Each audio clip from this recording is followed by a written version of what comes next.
Ladies and gentlemen, boys and girls, welcome on into the Canadian Collegiate League. Welcome back after our 1 week break. Hopefully it wasn't too long. We got some Rainbow Six Siege action coming at you live. My name is Ekvexel. Joining me here on the desk is Bianca as we face McGill going off against Concordia Esports. How are we doing, Bianca?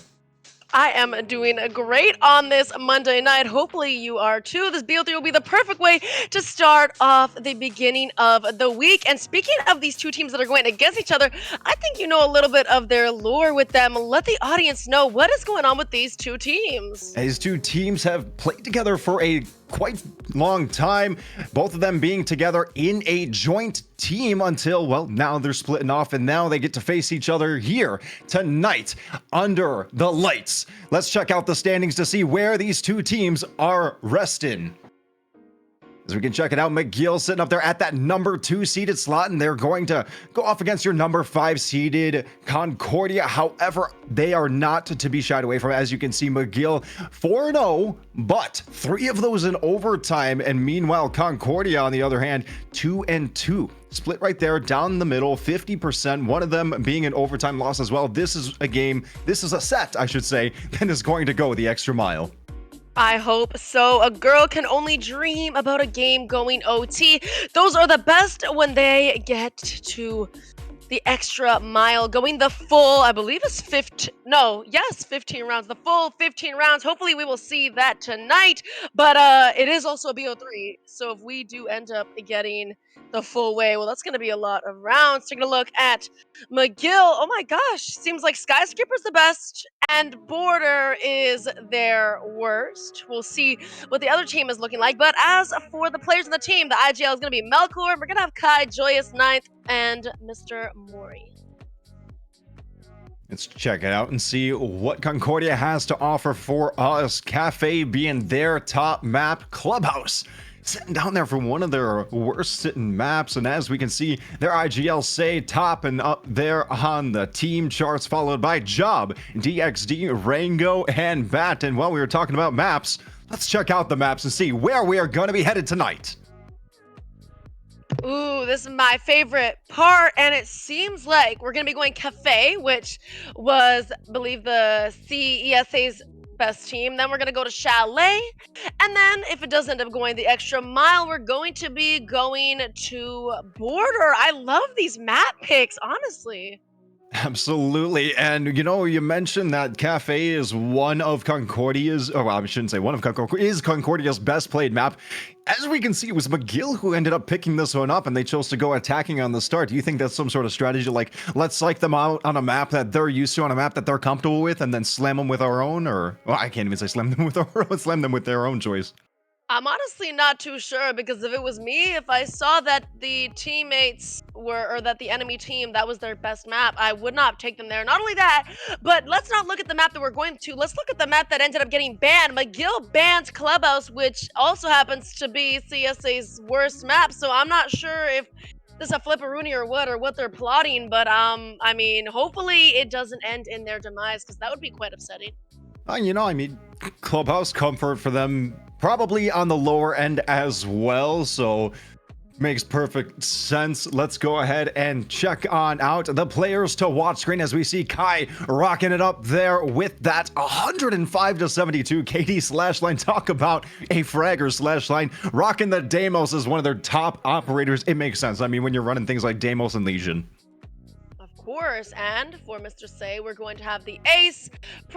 Honestly, I think Ace is probably one of the most fragging anchors that you can have. He's a great hard reach, but he's also kind of great for just being able to get picks. It seems like even playing a support player like Ace, people are still able to get aggressive, and then he likes to play Jäger on the defensive side. We'll see if either of these players will end up sticking true to the operators that are listed here, or maybe they change depending on what map they decide to go to. Well, there's some good hard breach options to end up seeing the ace over here. But I mean, when our first map is Cafe, I love the frag potential because of Cafe being such a roam heavy map. This Deimos is going to be critical, in my opinion. I think of things like the Deimos, the Jackal, when you gotta go and you gotta clear the roams on all 3 floors. That's a lot of ground to cover, and I do see this as being a good utility. And I'm wondering if that's something we're gonna end up seeing over there in the ban phase. Now, Deimos hasn't been notoriously banned by teams, I mean, across the league as a whole, only seeing about 8 bans in total. So not too much when you compare how many teams we have and how many games have been played. On the other hand, when you do look some of the other operators, I mean, Dokabi's sitting a little bit higher. The Ying, who wants to get in there and flash everybody and blow them up and really just run it down. And then obviously, we talked about it last time I was with you, Bianca, here on cast, the Monty, one of our top banned attackers. Wait, that was sarcasm, right? No, Monty's been banned 34 times. Wait, okay. In comparison to the 8 times the Deimos has been banned. Maybe I don't know if I was with somebody else, but I remember there was like an entire 3 games where Monty was not banned once, and I was like, what is going on? I'm like, how? It was us. Okay, so you were being sarcastic. So Monty wasn't getting banned a lot, which oh no, I'm dead serious. Monty is getting banned a lot. But he wasn't getting banned in our cast. Oh, he just wasn't getting banned in our cast. I was gonna say, I was like, I think this is the league that they didn't end up banning Monty, which is absolutely ridiculous. And not only that, but they didn't really take advantage of him either. So that's gonna be, hopefully we'll see some of that tonight. And if we don't see a Monty ban, I hope that we see a Monty, because Shield operators in general have just been absolutely on fire after their rework, especially with being able to just bash into people. So hopefully we'll either see Monty or Blitz off the board, or if they're on the board, hopefully people will actually utilize them and use them like they should. Cafe is going to be one of the more defender-sided maps, both in Pro League and here as well in the Canadian Collegiate League. And talking about these offensive operators, let's talk about some of the defensive operator options that we do end up seeing. I'm talking Azami, I'm talking Mira, I'm talking Valkyrie. These are quite literally the top 3, followed by Fenrir in the number 4 slot. Top 4 bans across the board here in the Canadian Collegiate League. What are your thoughts on some of these picks going into Cafe? Well, honestly, I would say that not just within the Canadian Collegiate League, but I just think in Rainbow Six Siege in general, not even just in leagues and tournaments, but just in ranked and overall gameplay. I mean, Valk, Azami, and Mira always seem to be the top picks for bans, especially when it comes to defensive side. So I'm not too surprised. And honestly, going to Cafe, I could definitely 100% see any of those 3 operators getting banned for the defense. It's just, they're absolutely insane, and honestly a really tough wall to get through if you have a player that truly knows how to play them. Absolutely. I mean, the utility that the Mira and the Azami both provide, but then you look on the other hand, the information that the Valkyrie and the Fenrir provide, okay? Yeah, those FNOTs are fantastic, don't get me wrong, for their utility as well, but the information that you get knowing exactly which FNOTs are getting set off, you can tell which direction people are coming from. It's just so nice to have and just be able to make those callouts. You get way more value from that in competitive play when you're playing with a team all in comms together than you do in your casuals and ranked games. I'm pretty sure I say that, but I gotta be honest, these R6 ranked games they're pretty sweaty. What do you think? Oh, absolutely, man. I'm losing my mind sometimes when I'm playing ranked. I gotta take like a whole week detox. I think I lost like 4 ranked games in a row, and I've literally just never recovered. It's my mental is chopped for like the month, so I don't know when I'm gonna be getting back to that. That's for sure. But what I do want to be getting back to is this game. Let's take a look at the standings for Group A. Group A, our group that we're not going to be seeing tonight, but as we can see, very heavy on the top end. St. Clair rocking that 4-0, our only undefeated team, chilling up there at the top end of the board, followed by Seneca over there 3-1. SFU also 3-1. Windsor also 3-1. I'm seeing a little bit of a trend here in our top 4 teams. TMU Gold, York Queens, all chilling down on the lower end of things. And OTSU is going to be pulling up the back end in the 8th seeded slot. We still got some time to go left in the season, so plenty of time for a lot of these standings to start shifting around a little bit more. hopefully we will see a little bit of a shifting coming through. It seems like a lot of these teams closer to the bottom are practically tied all. I see three teams that have 3 points. And as for the the second, third, and fourth teams, they're all 1 point apart, which I mean St. Clair isn't that much higher than the second place, but regardless, 10, 9, and 8 points, very close. Seems like this bracket is definitely almost neck and neck in a way. Definitely neck and neck close to the bottom, but even the second, third, and fourth position seem to be practically neck and neck with each other. A single game can change things entirely. Oh yeah, I mean, when everything's just quite literally a single game's difference, I can see exactly what you're saying. You know, I feel like we're going to be going into these next few weeks and start to see that divide come in where teams will start to separate from one another. We'll see that leader really start to take off, or, you know, maybe even get shut down. They might finally meet their match. Who knows? Who's to say? Tonight's matchup going to be a very interesting one, though. And I kind of want to like look a little bit back at the history between McGill and CESA. You know, these are two teams who, like we mentioned, had a joint collegiate team back in 2023.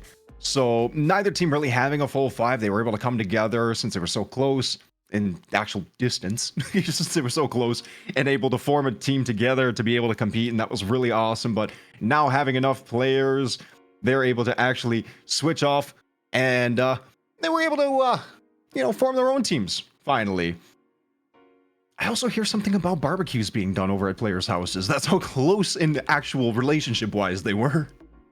Oh, that is adorable. I mean, I guess if they're all going to school together, at least, you know, maybe they knew each other all in high school. Of course, you would want to see your friends. But taking a look at the operator bands for the offensive and defensive side, Monty, I mean, I'm surprised Monty is so high considering we didn't see him at all that one BO3. But anyways, I digress. The Monty, the Ying, and the Blitz are all top three for offensive. Joe could be just about trailing behind, and that pretty much that's that. As for the defensive side, like we had already mentioned, we're going to be having the Azami, the Mira, the Valk, and the Fenrir so close, but Azami seems to be the one that has taken the throne, along with, of course, Amanti as well. But it seems like Azami is a thorn in most of the side of the teams. She's banned 37.2% of the time, which is almost 10 full percent above Mira, just 8% more. No. Sorry. Yes, 8% more. Sorry. Almost did the math wrong.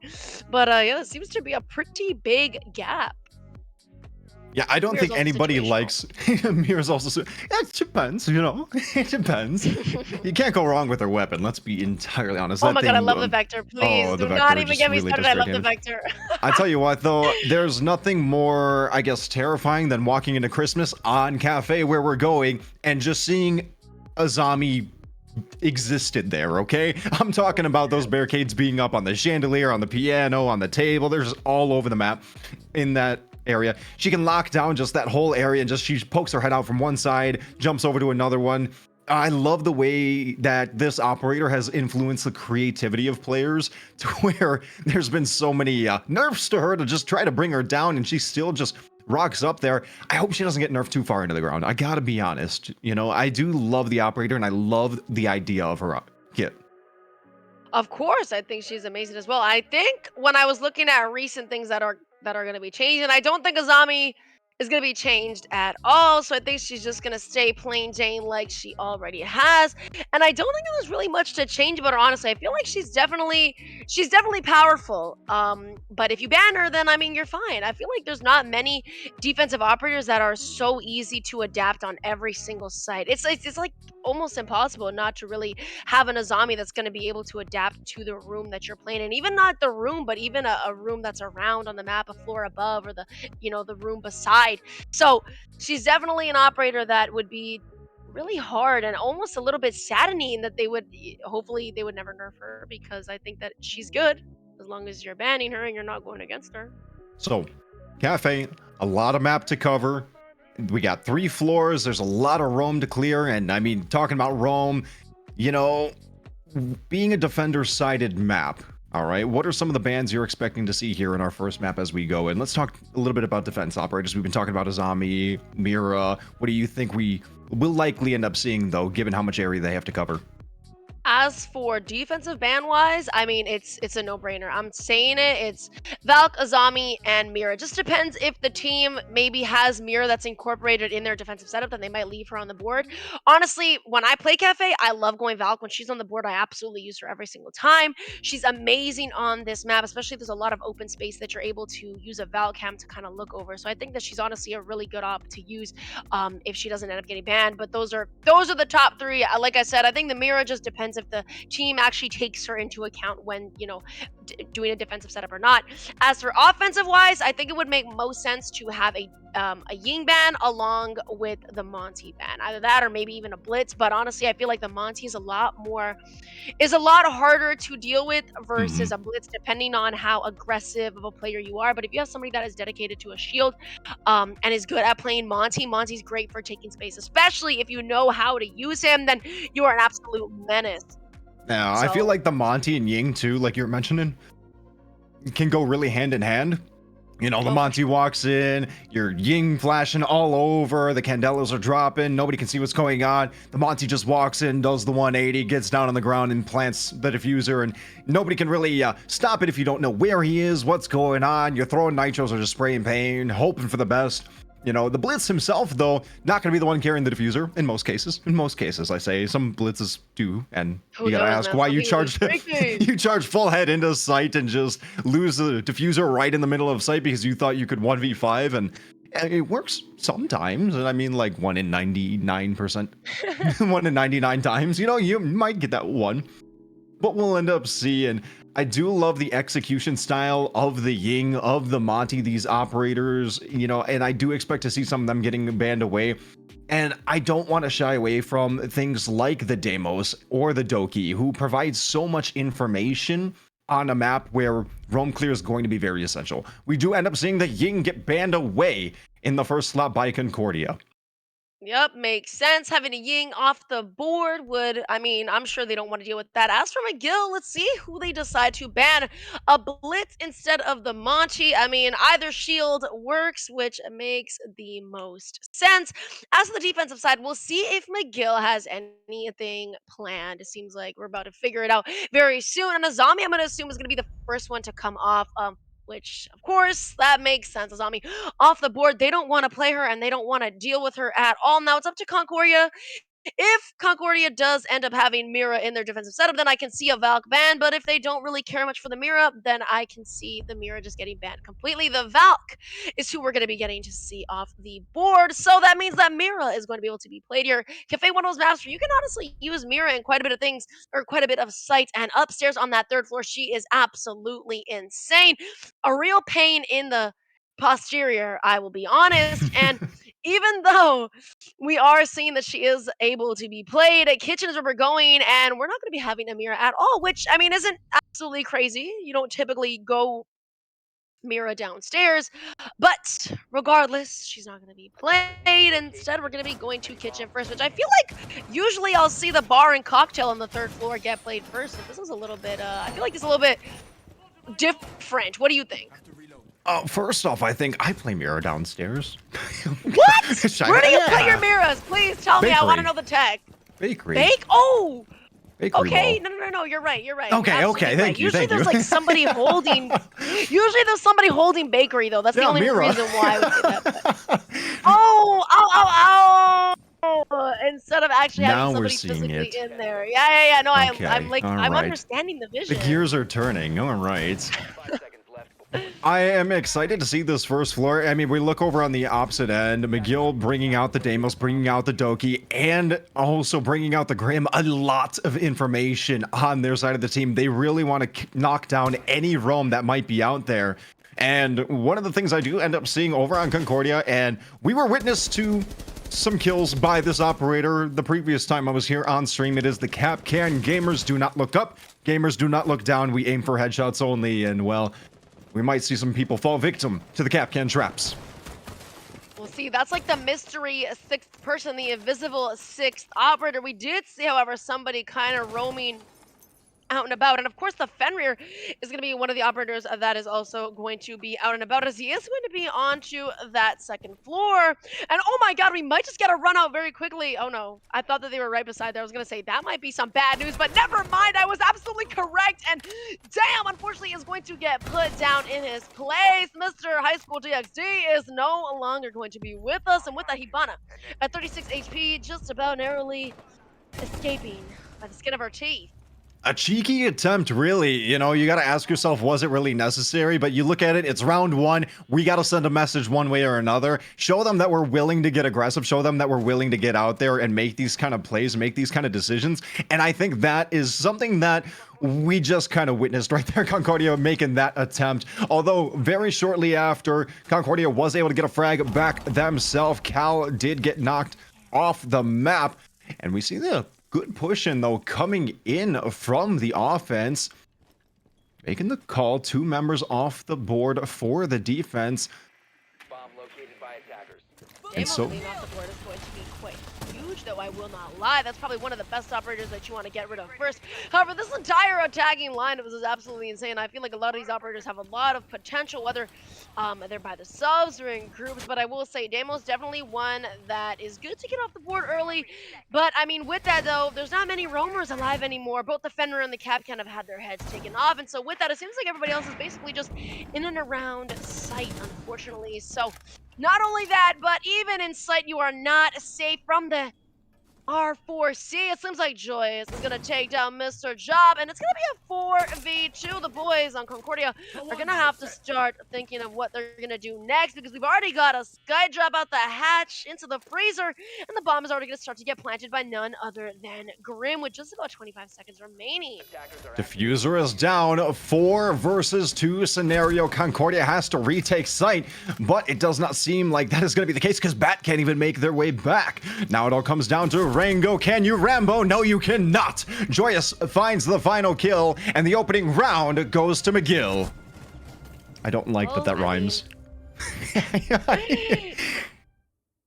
Quite fast. I mean, it wasn't fast. It went nearly the full round, but I mean, damn, seems like they just absolutely pummeled them for that first round. A good win for them. Hopefully, Concordia will be able to hold themselves a little bit better now that the first round is over, and they've kind of gotten a taste for what McGill can bring.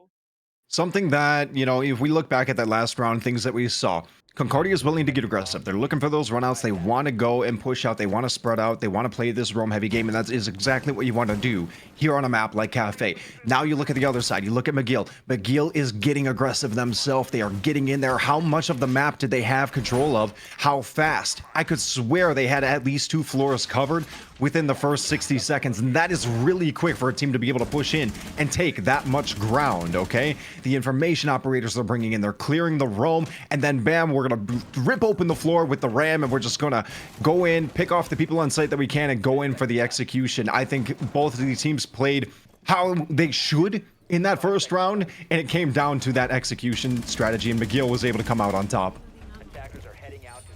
Now we're going on in here to our second round. Concordia is going to take this one on up to the 3rd floor. Now we said that, okay, you know, normally the 3rd floor is where we end up seeing operators go the first round, but, you know, maybe try to show them the offsite, see what we can do down here. And now we're going to head up top, and this is a notorious. Let's see if we can throw a nitro cell on out. We do have the Monty coming on into play the first time in forever. We get to see this one.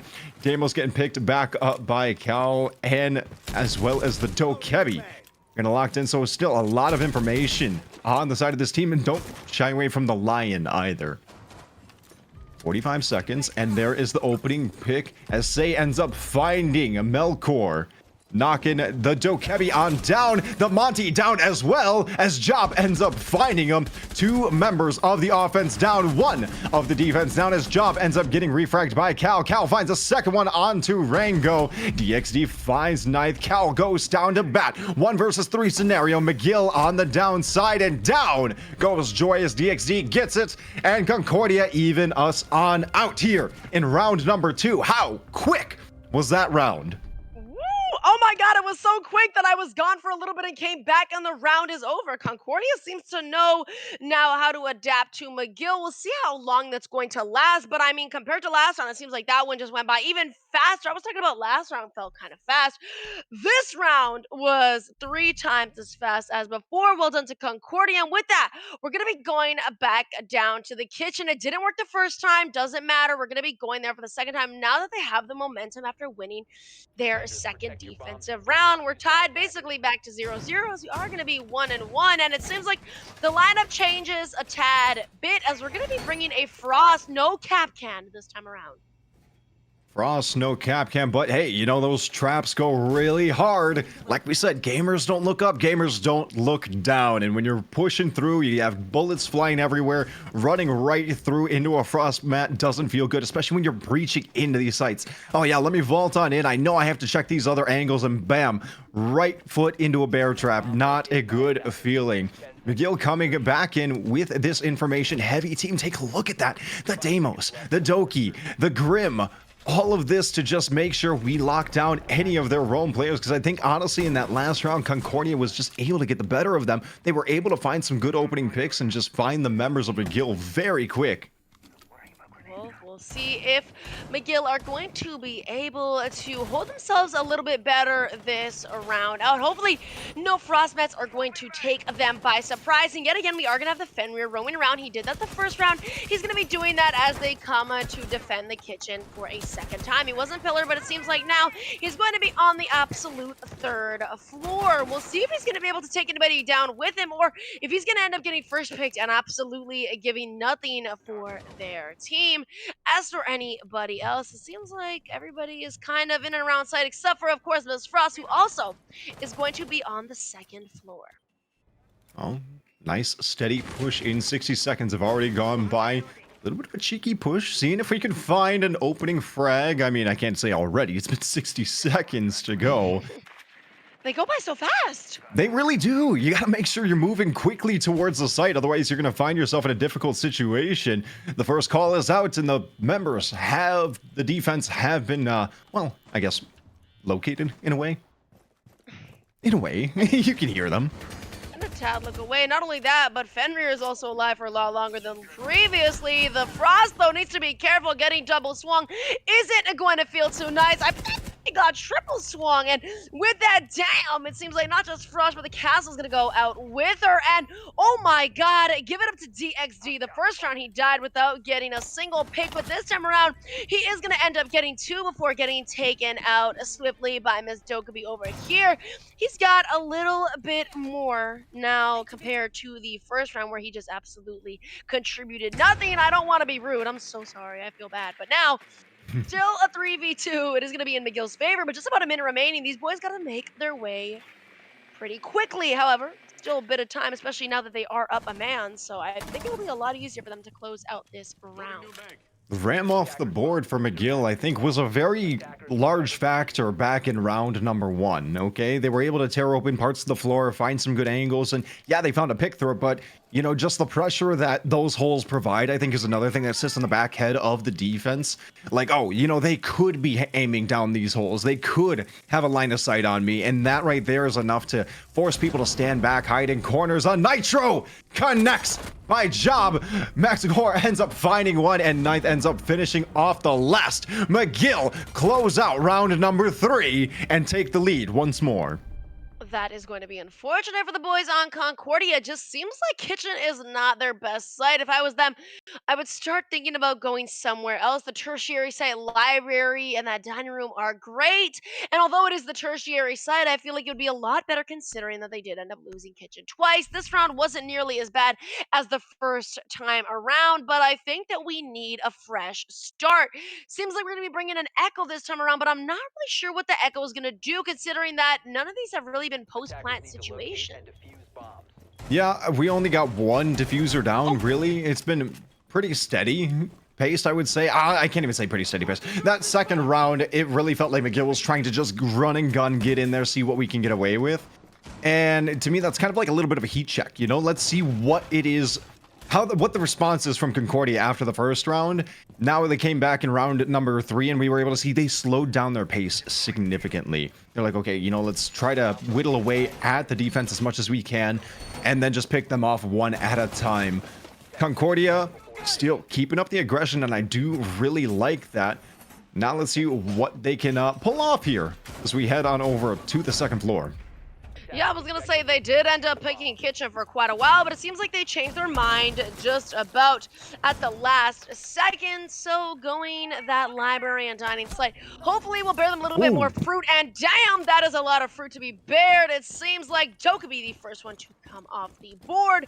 Not even 20 seconds into the round. Well done to the boys on Concordia. That is going to be a fast and easy pick. We'll see if McGill are going to be able to come back from this, or if Concordia are going to be able to stick on and hold on to this lead. But oh my gosh, as I'm speaking, it seems like that lead is no longer. Concordia is now tied up 4-4 as McGill will get themselves another kill on the board. And not only that, but it's probably the most important operator on the defensive side right now, an Echo. His camera's now almost completely useless. He's not able to use them for their intended ability, but at the very least, they get a little more intel.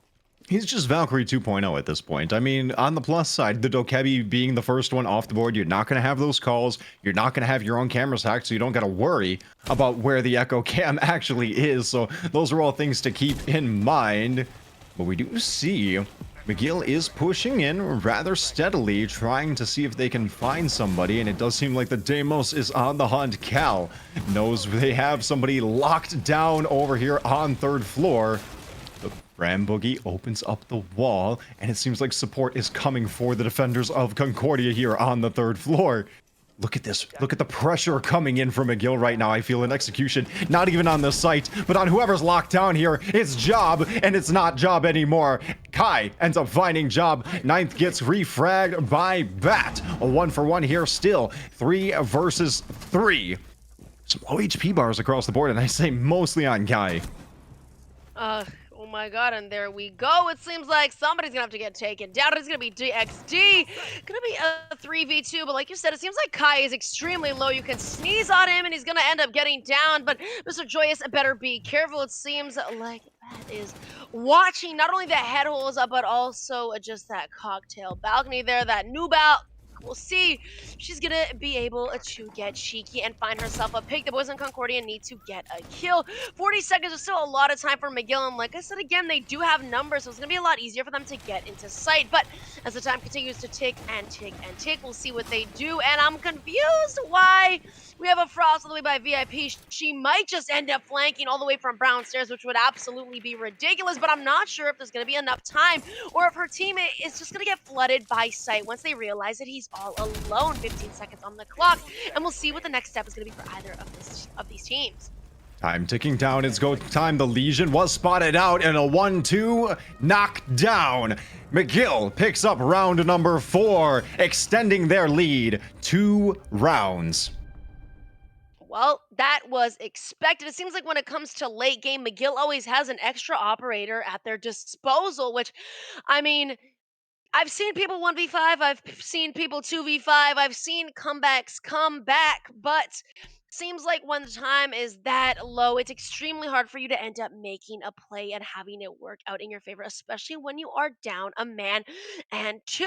McGill just, they seem to know how to keep their players alive, or at least be able to get the refrags or the picks when they matter. Unfortunately, Concordia going nearly every single site. They're going to skip out, obviously, on that mining one, but regardless, the only one that they've won have been the third floor. Now that they've lost 3 times, it seems like they are finally able to bring us back to the third floor, and hopefully they will be able to clutch it out. What I'm surprised to see is, despite there being a mirror that's able to be played, how strong Mira is on this map, on this site specifically, they are not going to be utilizing her at all. I feel like Elysian isn't as good of a pick as Mira, especially if she is able to be played. But anyways, maybe that's just me. Maybe I just love that Vector and I love Mira a little bit too much for my own good. We'll see. Concordia did end up winning the first time they came here, so we'll see if they're going to be able to win the second time as well. Well, last time McGill attacked this third floor site. They did bring the Monty, so that's something in the back of my head. They already showed they're willing to play that. So the Legion is nice for the Monty. I guess we can make that argument. The one thing that really strikes me as interesting is the Solus getting picked up here. You know, this isn't an operator we see too much anymore, and it feels so weird to say with how much Solus was played before. 100% pick ban rate everywhere, okay? The operator just did so much. It was really something. But now not able to use their gadget during the prep phase, it feels like... And not to mention the other restrictions. Not to mention the other restrictions.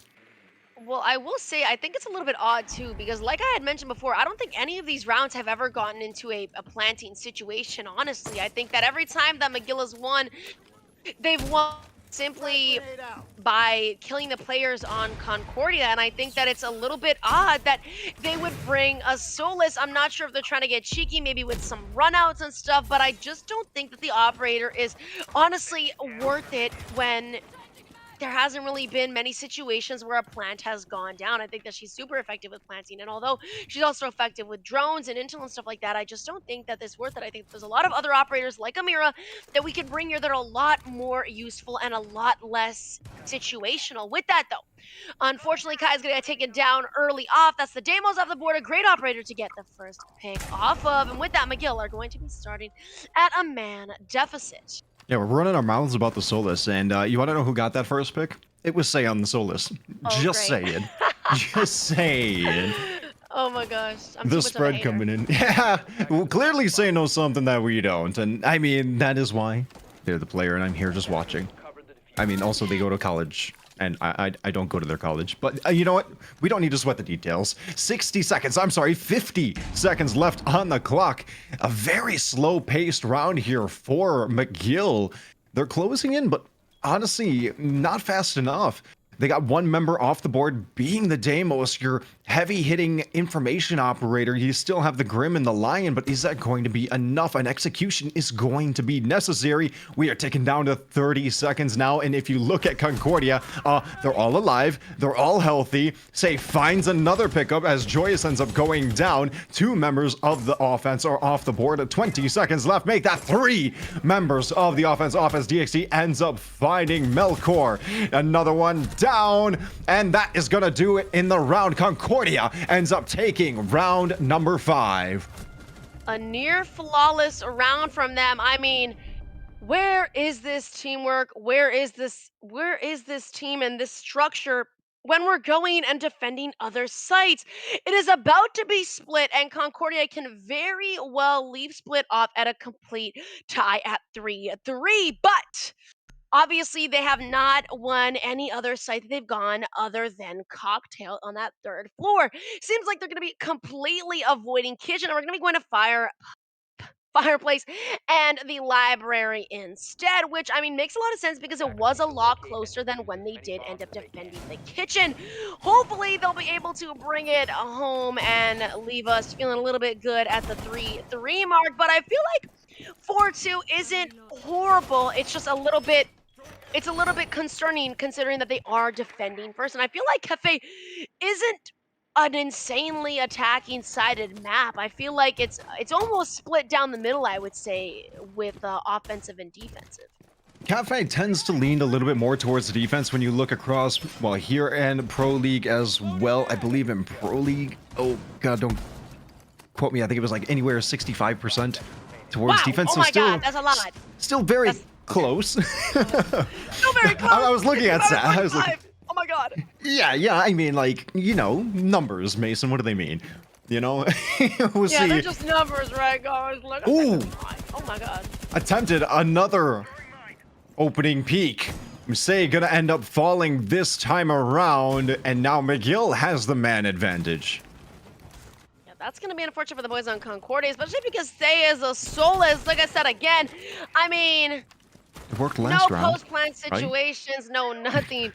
But, I mean, he did end up getting, I believe, 2 or 3 picks last round, so that's definitely going to be a big fragger that's going to be gone. That's a lot of frag potential kind of out the window. But, I mean, we'll see. As I'm saying that, I was gonna say anything can happen. We can have the score even out, and with that, DXC is gonna take down Joyous. That's the Ash off the board, which in my opinion, is probably the most useless operator on the attacking lineup. Wow. I mean, we don't have a Mira. No, not useless in general, but we don't have a Mira, so I feel like a Ash is almost like a random kind of frag pick, which honestly, if they're gonna be going Fireplace, That's exactly what Ash is. R4C, but you want the R4C, I mean, you might as well go, you might as well end up going Ram. Ram has a lot more potential and use, especially when they're going Ram's a lot slower. Yeah, but now we have our Ash dead, and now it's like, Right, you know, obviously it's not opportunity for a good opportunity, I should say, for McGill to sit there and lose their Ash. But Ash is that running gun. I want to get in there, blow a hole open, let's just go in, you got the know. wrong person on Ash. It's fine. It's fine. You know. 1 to 2 members off the board, 3 to 4 remaining, and I'm gonna be entirely honest, McGill has sight. Kai is sitting there pushing in right now, locking down over by trains. He's able to have perfect vision on in. Bat ends up finding Melkor. 3 members of the offense are off the board, and 60 seconds are remaining on the clock. It seems like Concordia is holding their own quite well. Not only that, but Malusi is going to be on the 3rd floor. That is going to be great. Having Vert is absolutely crucial, especially if you're a defense. If you're on the defense, having the team on that 2nd floor, kind of being able to deny that plant is going to be great. But Damos coming up on the 3rd floor, he wants to get a kill, and he's going to get it fast. He's going to take a down DXD, but that wasn't the Malusi on the 3rd floor. She is still going to be up there by Bar. A 2v3, though. It is going to be 20 seconds remaining on the clock. We'll see if Concordia are going to be able to hold their own. And, oh my god, the Legion better be careful. Having this Damos track you is going to be nothing but bad news, and it seems like he might just have to win out this round all by himself. That's not going to be the case, though. Malusi from the 3rd floor will hop down, taking him out quite swiftly. The MP5 will ring in his ear, and halftime, 3-3. Concordia finally pick up. At that point, it's the best case scenario for Concordia. End the half 3-3. And I don't think that's going to be too bad of a situation, honestly. I mean, I got to be honest, it's way better than 4-2, you know? Now you're not sitting there on the back end like, okay, guys, we got to really hunker down and just go all in here. Now, though, we are switching sides, and we talked a little bit about Cafe being a little bit favored towards defense, you know, just, you know, 65-35. But, you know, numbers are numbers. I don't even think it was somewhere around 60s. I know that. I'll have to confirm that later.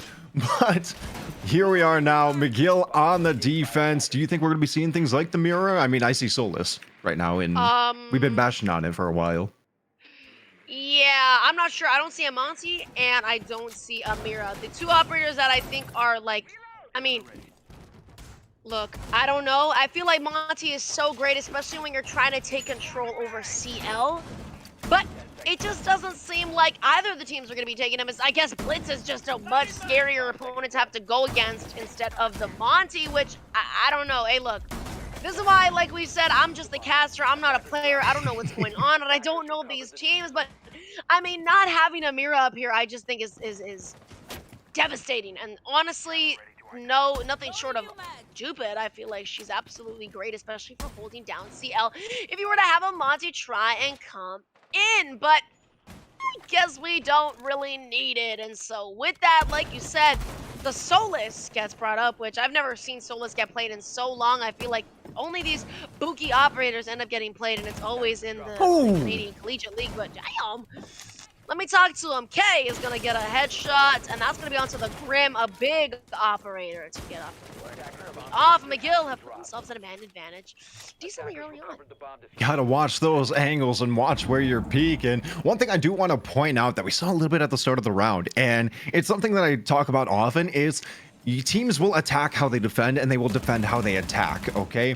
What we saw right at the start with Concordia, just even approaching the building, what were they doing? They were checking every window, they're checking every angle. Why? Because they were spawn peeking, okay? And this is that kind of mentality of, we do it, so we know what we need to be looking for. And it's that kind of same avenue of, we defend a certain way, so we know how our defense gets broken in that way, which is why I come into that they defend how they attack and they attack how they defend. It's a very interesting thing to watch some of these teams and see how they actually end up coming down with their executions when it looks like it mirrors the opposite.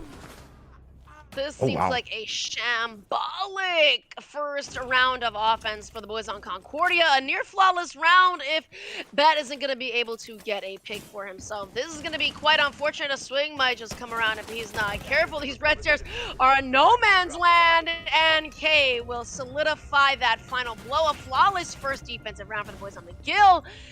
That is definitely some momentum to keep on moving on, especially after losing those previous 2 rounds when they were attacking. So, seems like their defense is nearly just as strong as their offense. Seems to be going great. We'll see. Concordia are going to be able to respond just like they had before when they ended up swapping their play style the second time around when they were defending. Clean. That's what that round was. It was clean, and it was very much a statement by McGill. But let's also remember Concordia had a clean sweep of that 3rd floor site. Now let's see if they can hold the kitchen, okay? This was the big deciding one in my opinion, and I think we can both agree on in both of our opinions that Concordia was struggling to really just keep hold of. McGill ready to take it to show them that we're going to defend kitchen. We're going to show you how to defend kitchen. We see a couple different operators coming on in here. I'm looking at the Kaid. I'm looking The at Pulse. It's almost Pulse. everything. Yeah, it's Smoke. Warden, you Smoke, know? I'm gonna assume is gonna be playing by just inside, and I'm gonna assume the Warden is gonna be over here by Christmas tree. We'll see if that's the case. Oh my god, this defensive lineup is almost exactly opposite. Not even similar in any way. You got your Monty. Look at that. Yay! We got the Monty! There we go. Wow. Monty is being played. Bianca's happy we can go home. Now, ladies and gentlemen, that is it for the stream. We're gonna end it there. We got Monty. Yep, that's it. Thank you so much. We got Monty. We're done. us. All right. That's all we were waiting for. 30 seconds gone by. A nice steady push on hit. And the Monty, it seems like, along with the team of Concordia, pushing in from Bakery. They have a Brava as well, and I don't think we've seen that one yet. Don't quote me on that here in the set. They're going to be trying to knock down as much as they can from this Bakery side, but something we did notice, McGill has that smoke, and that's one of the best deterrents for this Monty. There we go. Monty already taking space over in Bake. We'll see if he's able to push up a little bit more. C4 is going to come out, nearly takes his life, but it's only about 10, 8, or not even 10 HP. It's probably about 30 HP, considering I believe he has like 120 or something along the lines of that. But anyways, I digress. Moving forward, it seems like the main push might be coming in from Bakery. I'm waiting to have that single wall kind of opened up. They used the Brava to get that Kaid off the wall, but it just doesn't seem like they're going to be opening up that single wall. And with that, the boys on Concordia are already going to be falling like dominoes. Job is dead, and GXG is going to be DBNO'd. He can get picked up, but I'm not sure if he will be. This might just be another flawless round if the boys on Concordia are not safe and they're not careful. This Paul seems to be fighting demons outside of Small Big, but along with that, it seems like, oh my god, I was going to say Gridlock is too, but damn, Kai fortunately cannot get out of the kitchen. He's absolutely cooking like crazy, and it's gonna be up to, I believe it was Jay, Yay. I'm not too sure. However you say his name, he's last alive. Will take somebody down with him. Jay, thank you very much. Jay takes down one. We'll see if he's gonna take down anybody else before he can finish off, or maybe this will be a miracle round and it ends up being a 1v5, and he ends up clutching it up and getting the ace for the stream. That would be great, wouldn't it, guys? We got to get another ace, right? I mean, last time we had an ace. This time we could have an ace. Kai finally, the Brava bleeds out DXZ off the board. Never mind, doesn't bleed out. Eats a nitro and ends up bleeding on out. Now, a triple kill in the pocket of Kai. It all comes down to Jay, though. Can they make it happen? This is the fragger, the player to keep an eye on for Concordia. And he's now at 11 HP. He ate a chunk of something. I think it was a shotgun from the freezer. Oh, boy. Oh, Jay finds one. Kai off the board. The heavy hitter of this round right now for McGill. Closing in, though, 10 seconds remaining. To be honest, McGill doesn't have to do anything. You gotta wait for Concordia to approach site. Down goes Jay. Joyous gets it, and that is another round in the pocket for McGill. Seems like their defensive side is absolutely incredible. And what I like about McGill is that It seems like they know when they need to be aggressive and when they just need to be laid. A lot is getting overly aggro, especially in a situation where they do end up having man count. You're giving these attackers or these defenders their ones, and I mean these players are not they're not horrible. It's not like they're, at the bottom of the barrel. They know how to play the game. They know how to aim. Obviously, they're not the top tier, but they definitely are able to play the game and know what they're doing. And if you're going to feed somebody once, well, you better be prepared Attackers need to to take the locate heat and if you defuse end the up bomb. losing. But McGill, despite that, doesn't let the ego get the better of them. And so it seems like they're winning out these rounds. They're able to hold down their own. With that, if the boys on McGill do end up winning this round, they will push themselves over to match point. Concordia need to be vigilant. They need to be careful. They do not want this to end out so quickly. You know, here we are. Round number 9, 5-3. It does, it's getting down to the wire right now. We have that 2-round buffer for McGill, and I mean, when we look at the way that they're playing right now, and I mean, that last round emphasizes it very nicely. The word in the back of my mind, and the word in the front of everybody's, that should be in the front of everybody's, is the word discipline right there. You know, we're not running in, we're not just going for the kill right there, knowing that, oh yeah, he's over here, let's just run in and see, I want the frag, I want my KD to be padded. Nah. Let's wait for him. We know he has to come to us, and that is exactly what you need to do, and that's how we get those clean rounds that we saw in McGill's first round on defense. Bomb diffuser has been Now, let's see if they can get that again. bomb diffuser. Hopefully Concordia's going to be able to adapt because it seems like their offensive side is a lot more lackluster than their defensive. Honestly, I saw them when we split off at 3-3. I was honestly quite impressed. Honestly, impressed isn't the word because I definitely knew they had the potential in them. So I wasn't like, oh my God, I can't believe they did it. But I was glad. I'm glad that we ended up, you had a little bit of a rocky start, but you did end up winning it out. Unfortunately, it seems like their offensive side just is completely shambolic, and all of these rounds haven't been really that close at all. We had a flawless, and then it ended up being a 1v5 practically. Somebody was DBNO. Do we even count that as a 1v5? I don't think so. I don't think we count that as a 2v5. I think we count that as a 1v5. But anyways, I digress. Whatever the case may be, these offensive rounds have not been close for them, and so hopefully they're going to be able to kind of make their mark because it's a little bit disappointing seeing how they were able to come back from their defensive. Their offensive is lacking in a lot of coordination, just a lot in general. I was about to ask, is anybody from McGill actually on site? We were able to see Maury down there, and I do believe one other member down close by. Kai finds the opening pick onto DXD. Man advantage for the defense. In a minute and a half remaining, we are halfway through round number 9. A steady push in from Concordia, and there we go. Job finds Melkor, and another one down as Jay finds 9th. 2 members off the board for the defense. Man advantage now for the offense for Concordia. Finally, Concordia picking up what they've dropped off. Although it is only a 1-man advantage, it's been great considering their last 2 offensive rounds. They better be careful, though. Are they aware that there is going to be a sneaky little Kai waiting upstairs by Cocktail for them? See how well that works, but no.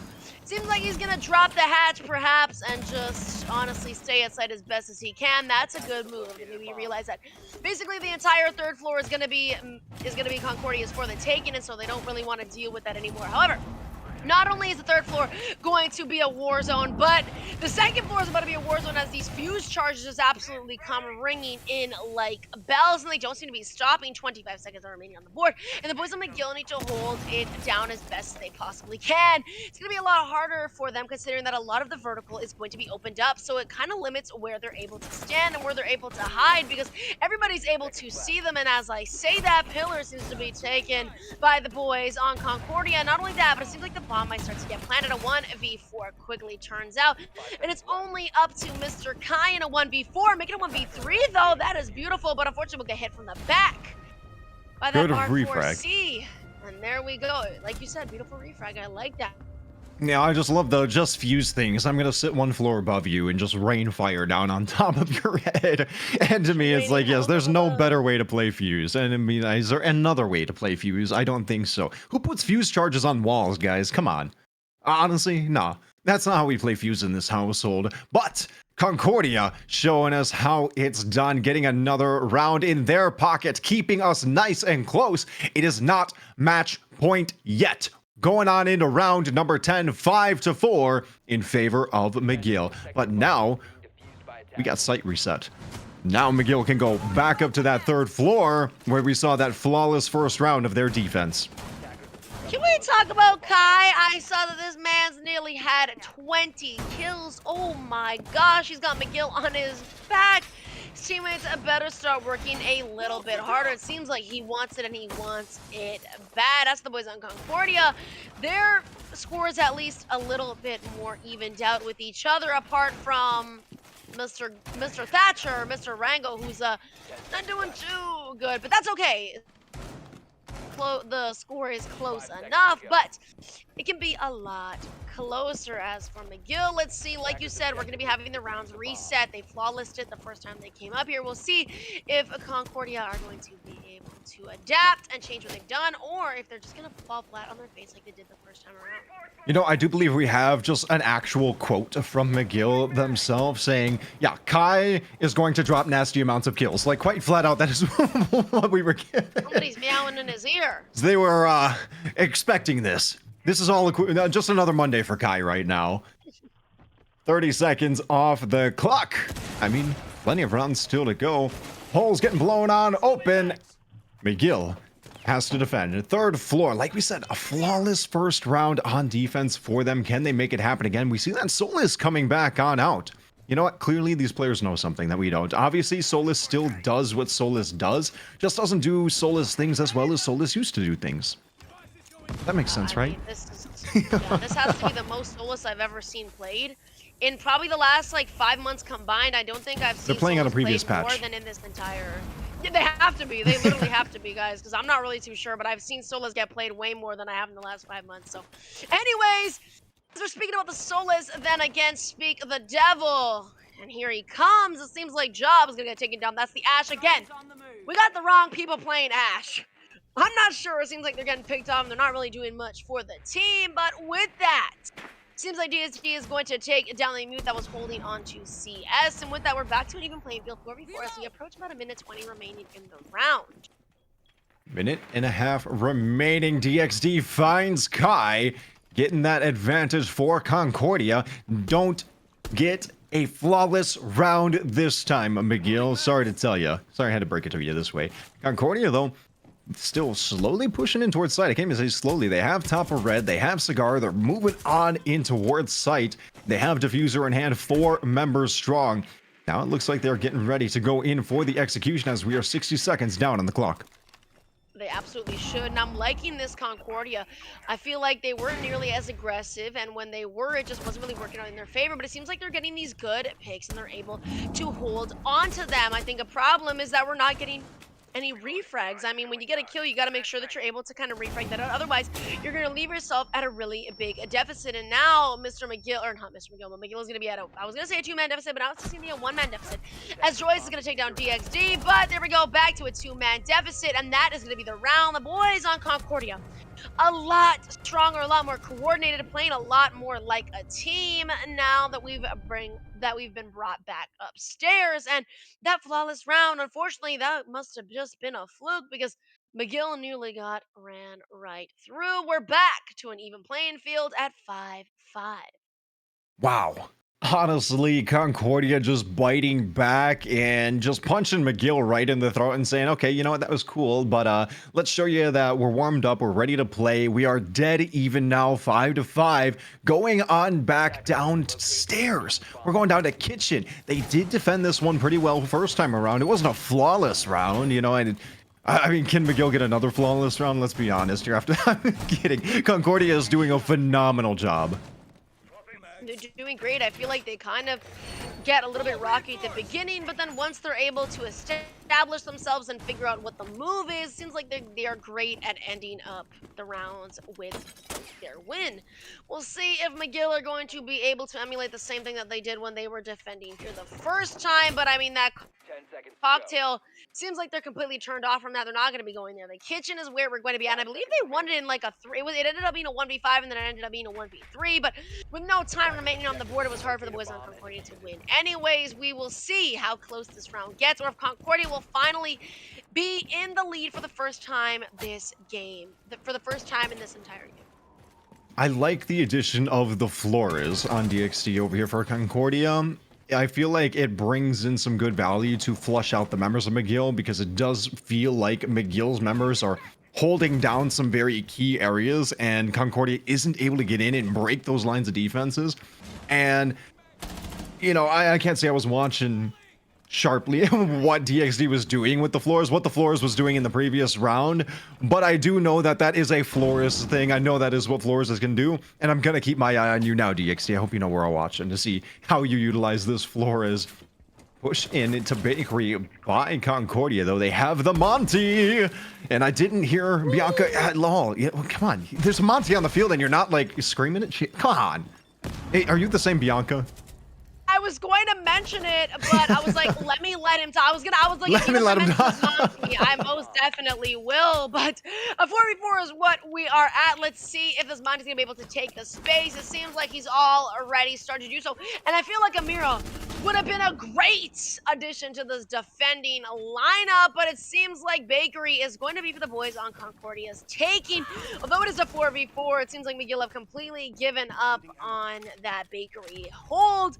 And with that, though, Kai being a cheeky little gremlin on the second floor, we'll see how far he's able to get. Unfortunately, seems like another person on Concordia is going to get taken down. And with that, we're at a 4v3 in favor of the boys on McGill. But soon, DXD gonna get another one. Now, you harassed me for playing Mira here on first floor. We were talking about this earlier. Now you're saying that Mira's a pick over here for the first floor. Bianca. She most definitely is. Oh, come on. Make up your... Come on. You can't harass me for it. Honestly, it was a misinput, and oh my god, DXD might just be looking for his ace if he's really going for it. Triple kill for DXD, 2 members of McGill remaining. You know what? I said at the start of the round, show me what you can do on this floors, and so far DXD is wanting to prove our point. They want to show us exactly what he can do on this pick. Diffuser going down, though. Rango has it, and it seems like Concordia has kitchen control enough. They have the confidence to do this. Wraparound coming in. McGill has to reclaim site. Diffuser is planted, and now McGill has to get in there. Concordia is holding down site with a Monty and a Flores. This is not going to be an easy one. The Smokes are doing their best to try to force them out. Diffuser gets caught. The Monty goes down. Mori ends up finding Rango, and now DXD is off the board. Kai gets the pickup. Diffuser gets diffused. Yeah, that makes sense. Diffuser gets counter diffused, and we are going into match point. McGill leading 6-5. Oh my gosh, the lesion in the Monty's foot was the actual thorn in his side. Let it be lesion to have that thorny, prickly little mine. The goo mine basically, oh my god, basically lose the round for Concordia. That Monty was so low and he was holding his ground. This was a post-plan situation. You got a post-plan situation and you have the Monty alive. Oh my god. It's almost impossible to lose that unless, of course, you're going against Mr. Kai Ken on Legion. Absolute luck. It honestly had to have been luck, and unfortunately, you have no other choice but to pull that Legion mine out. You either die to Legion mine or you pull it out and get swung, which is, oh my god, that's going to be unfortunate. Concordia with the win just about in their hands. Unfortunately, it's a little bit too far out of their reach. McGill not putting themselves at match point, but if Concordia are able to tie this out, we are going to be going OT. Concordia have one last chance. They are not, if they do not have the luxury of making a mistake. McGill can make a mistake and still end up winning this out, but as for Concordia, if they do end up losing this, well, that's going to be unfortunate, lads. We're going to be going to map 2 if they don't straighten up. There you go, McGill. You can mess around for another round. Bring out the clash, tear down all the walls, Mr. Gorbachev. You know, all that jazz. Mira! Hey, look. There's Mira. Now, the one thing I am concerned about is the fact that, yeah, you know, we have a Mira. I'm not concerned about that for McGill. I'm concerned about that for Concordia. But the third floor site is the final site here for McGill. If it is the final site here for McGill, it is the option to be the final site. And it is the primary site that we see teams go for here on Cafe. That's a little bit worrisome for Concordia. How are they going to push in here knowing that this set is on the line right here, right now? Nitro ripped off the mark. No harm, no foul. And we're almost 45 seconds through here in our final possible round. I'm not gonna lie. lie. I feel like that was definitely a wasted C4. But then again, if he did end up getting a kill, it would have been a waste. So you just kind of have to take the chances that you get when you see an opportunity. Unfortunately, that opportunity is not going to bear any fruit for the boys on McGill. Like you said, no harm, no foul. The C4 absolutely connects to nothing at all. The air is the only thing that's going to be damaged, and a little bit of that roof on Cafe, but Hey, the don't roof hurt is my strong air. enough. It is strong enough to hold itself up, and we're about a minute 45 remaining in the round, and still a 5v5. This is honestly feels like a slow-paced round for both of these teams. Slowly but surely moving on in halfway through the round, and I mean the only one to really take damage is DXT with the Legion mines that are lurking around. We talked about the Legion mines in the last round. Clearly they had an impact, and Bianca, I keep bringing you up. I hear you recall, if I recall something correctly earlier, talking some smack about the Legion earlier on. I mean, correct me if I'm wrong. Me? Me? I said that. Oh yeah, I did when I was like, we can definitely have a hero. But look, okay, but look at who we swapped out though, because You're right. Now we have Legion and Mira. Okay. Bianca's I said peeking. we don't need to have a Legion, and I said we don't need to have a Solus. No, I said we do not need to have a Legion, and we do not need to have a Solus. We can have a Mira instead. And so we swap out the Solus for the Mira. And as I'm speaking a little bit too fast for what's going on, or a little bit too slow for what's going on the screen. But a 5v3 already, McGill is going to have that 2-man advantage, make it a 3-man advantage. There we go. See, look, this is all that we needed. The Solus just needed to be swapped up for the Mira, and look at that. The Vector rings in his ear like a song, like a bell when it strikes 12. We might just have the final round be a flawless for the boys on McGill. Concordia, it was nice knowing you, but with 20 seconds left, it seems like Jay is in the same situation that he was before when he was attacking down the basement. A 1v5. He's going to get one. Let's make it a 1v3. No flawless round for the boys on McGill, but with 10 seconds remaining, just seems like we're going to bait and hope for the best. Well, I think we can clean off our hands and basically say goodnight to round one. Cafe is undoubtedly won by the boys on McGill. A beautiful final round to close out map 1. Saving for op, Saving gotta for get, op. They're all gotta get that saving op for by. op, guys. Yeah. Don't worry. Do not worry. Just a difficult situation, and not as clean as their first round on defense, but definitely played that very nicely. You're right. We got rid of the Solus, we brought in the Mirror, we kept the Legion, even though we got a little bit trash talk on the Legion, but it's fine. We got the Legion Mirror, and honestly, what a great first map by McGill going into this set 1-0, but that was their chosen map, I say. But a second but I'll add on to that. That was Concordia's best map. Oh Let's my keep that in mind. god. Yeah, I just realized. Maybe the Ooh, big tech gasp. was that we bring them to their best map. We beat them on their best map, and then is game from there. Ooh, that doesn't feel too good.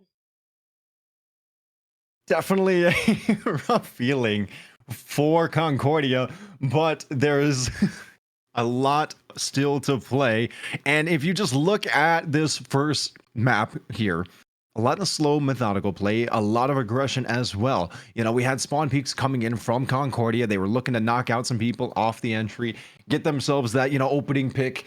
And McGill kind of fell victim to that a couple times. Some good damage getting dealt in, but again, also McGill responded with aggression of their own.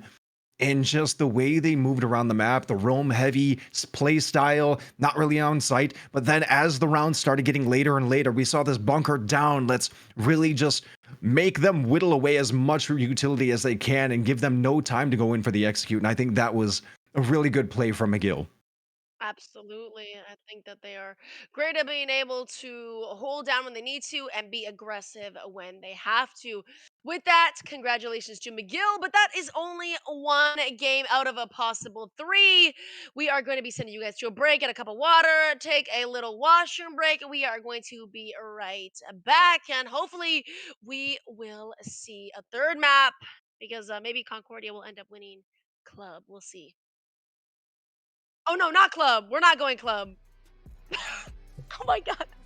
Going to get planted. I hope- Uniquely is almost got it. 2-2. Actually finds Sonic. Canadian no name finishes off as Bro. The diffuser planted. Bulbous finds Uniquely. Canadian finds actually the 1v1 scenario with the diffuser down. The big rap coming in from Bulbous. TMU needs to get this one. He's gonna sneak up right behind him. Can he find him? He knows. He gets it, and Canadian finishes it off. Windsor walk away 2-0 tonight, ladies and gentlemen.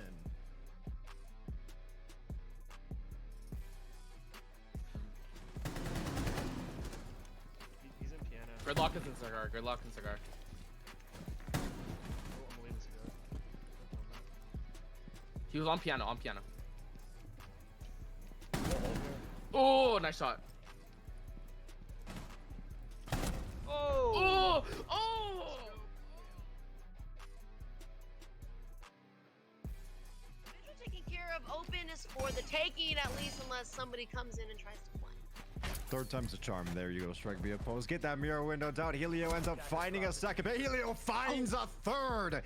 4-2. Ladies and gentlemen, do we see the ace, the quad for Helio? Eyeballs the last. There it is. An ace in the pocket of Helio. Helio is back. TMU is back.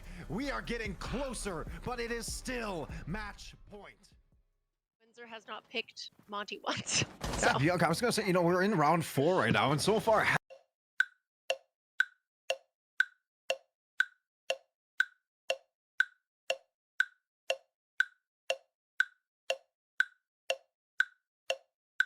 I have not seen a single Monty pickup. Yeah. Are we, is it an us thing? Do we just like the Monty a lot?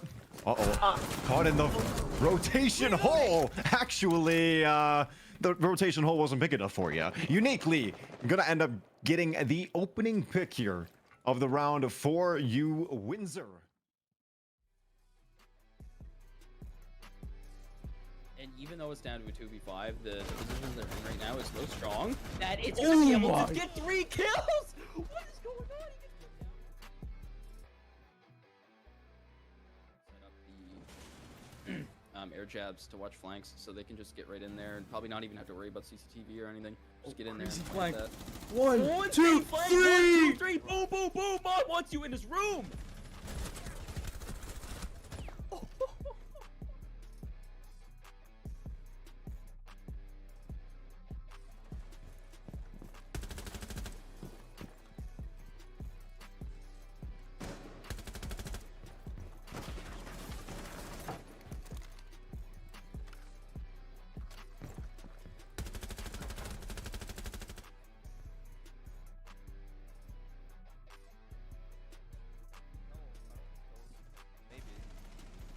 Holes from below inside.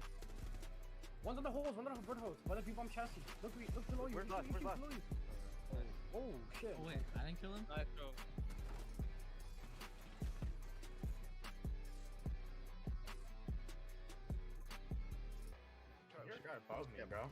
On his cam. Still on his cam. Still on his cam right here. Another one's still on his cam. Off cam. Oh my fucking Last one's master. god! Last one's master. Last one's master. Yo, this guy just hit a fucking clip, bro. Holy shit. Hold on, let me.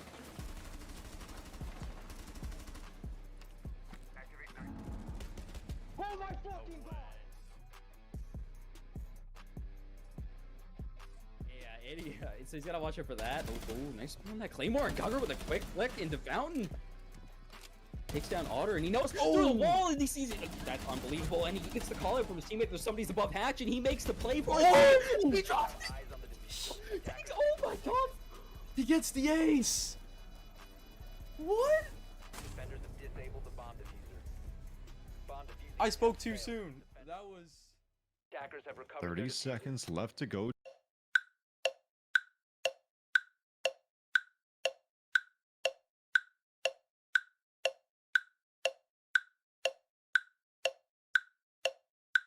Diffuser going down. Of course, it's a bait. Goes for the prefire. Doesn't end up finding it, but wraps. And Helio ends up getting the triple kill, tied up 1-1. But the HP bars would say otherwise. The tuber out full. The buck not at all. Down he goes. The buck ends up finding it. Helio getting another one, getting the quad, and putting us 1 up for TMU in overtime.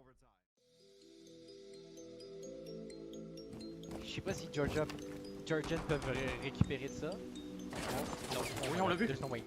There's no way. There's no way. No way, bro! God, Michael. What are we doing? Georgian! Wake up! Is this our... In there, like swimwear, Fico. Another pick. Arthur le volé. In. Oh, Fico. Ah, Fico qui met des wallbangs. So overcheating. Il est tellement bon. Il est tellement bon. Il veut l'arrêter. Ça marque. Watch me bug, c'est le dernier. Et c'est là. Oh non, c'est 0. C'est vrai. What a round.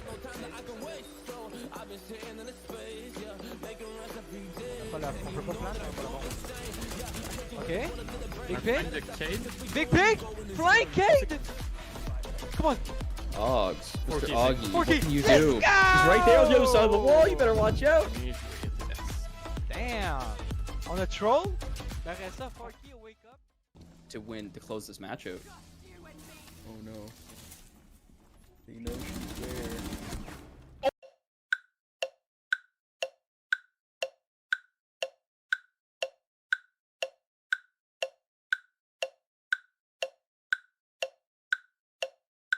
Oh, what the?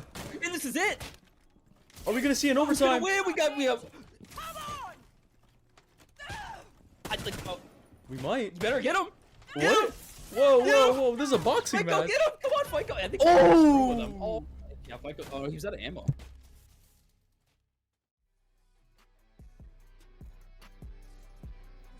Going to get planted. Uniquely is almost got it. 2-2. Actually finds Sonic. Canadian no name finishes off as Pro.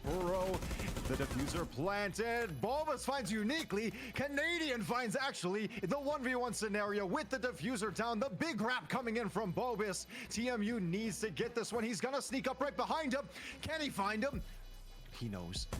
He gets it, and Canadian finishes it off. Windsor walk away 2-0 tonight, ladies and gentlemen.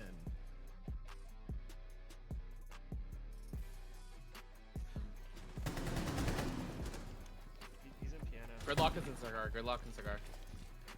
Oh, I'm leaving cigar. He was on piano. On piano. Oh, nice shot. Oh! Oh!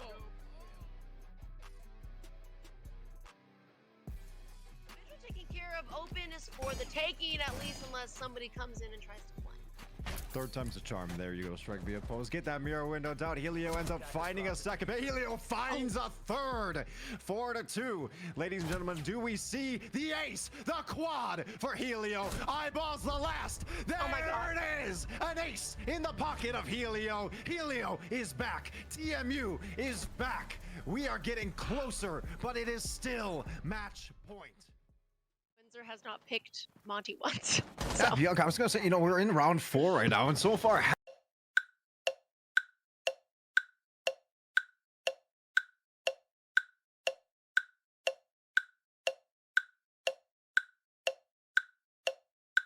I have not seen a single Monty pickup.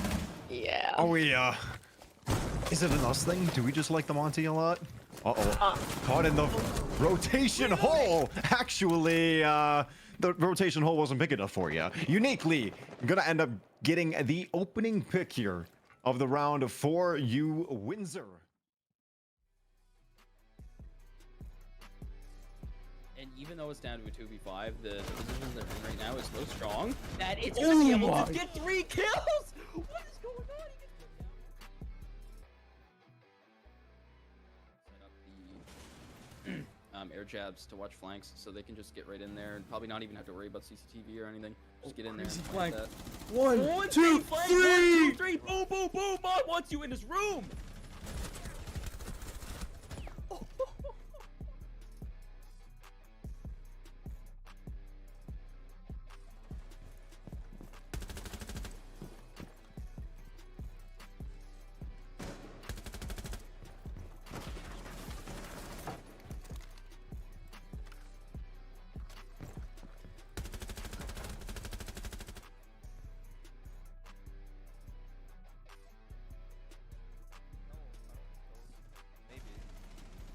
Holes from below inside. One's on the holes, one on the bird holes. One of the people on chassis. Look below you. Where's last? Where's last? Below you. Oh shit. Oh wait, I didn't kill him? Nice throw.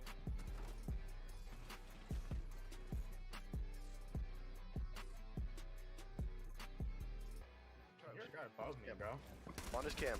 Still on his cam. Still on his cam right here. Another one's still on his cam. Off cam. Oh my fucking god! Lost his master. Yo, this guy just hit a fucking clip, bro. Holy shit. Hold on, let me.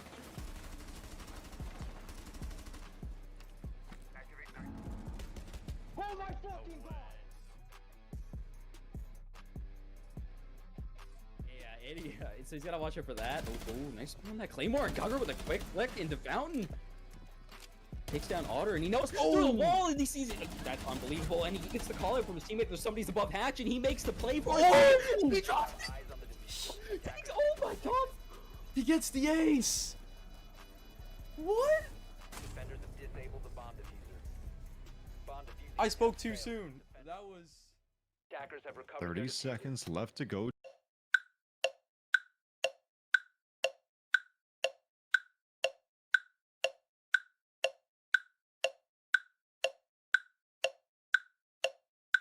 Diffuser going down. Of course, it's a bait. Goes for the pre-fire. Doesn't end up finding it, but Raps and Helio ends up getting the triple kill, tied up 1-1. But the HP bars would say otherwise. The tuber out full.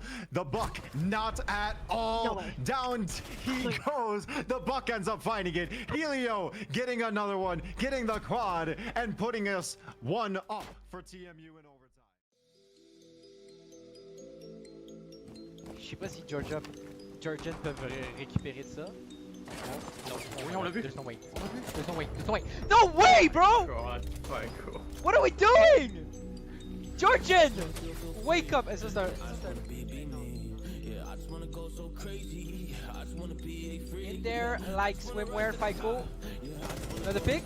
Arthur le volé. In... Oh, Fico. Ah, Fico qui fait des wallbangs. Okay. So overachieving. Il est tellement bon! Il est tellement bon! Je veux l'arrêter! Ça marque. Watch it bug, c'est le dernier.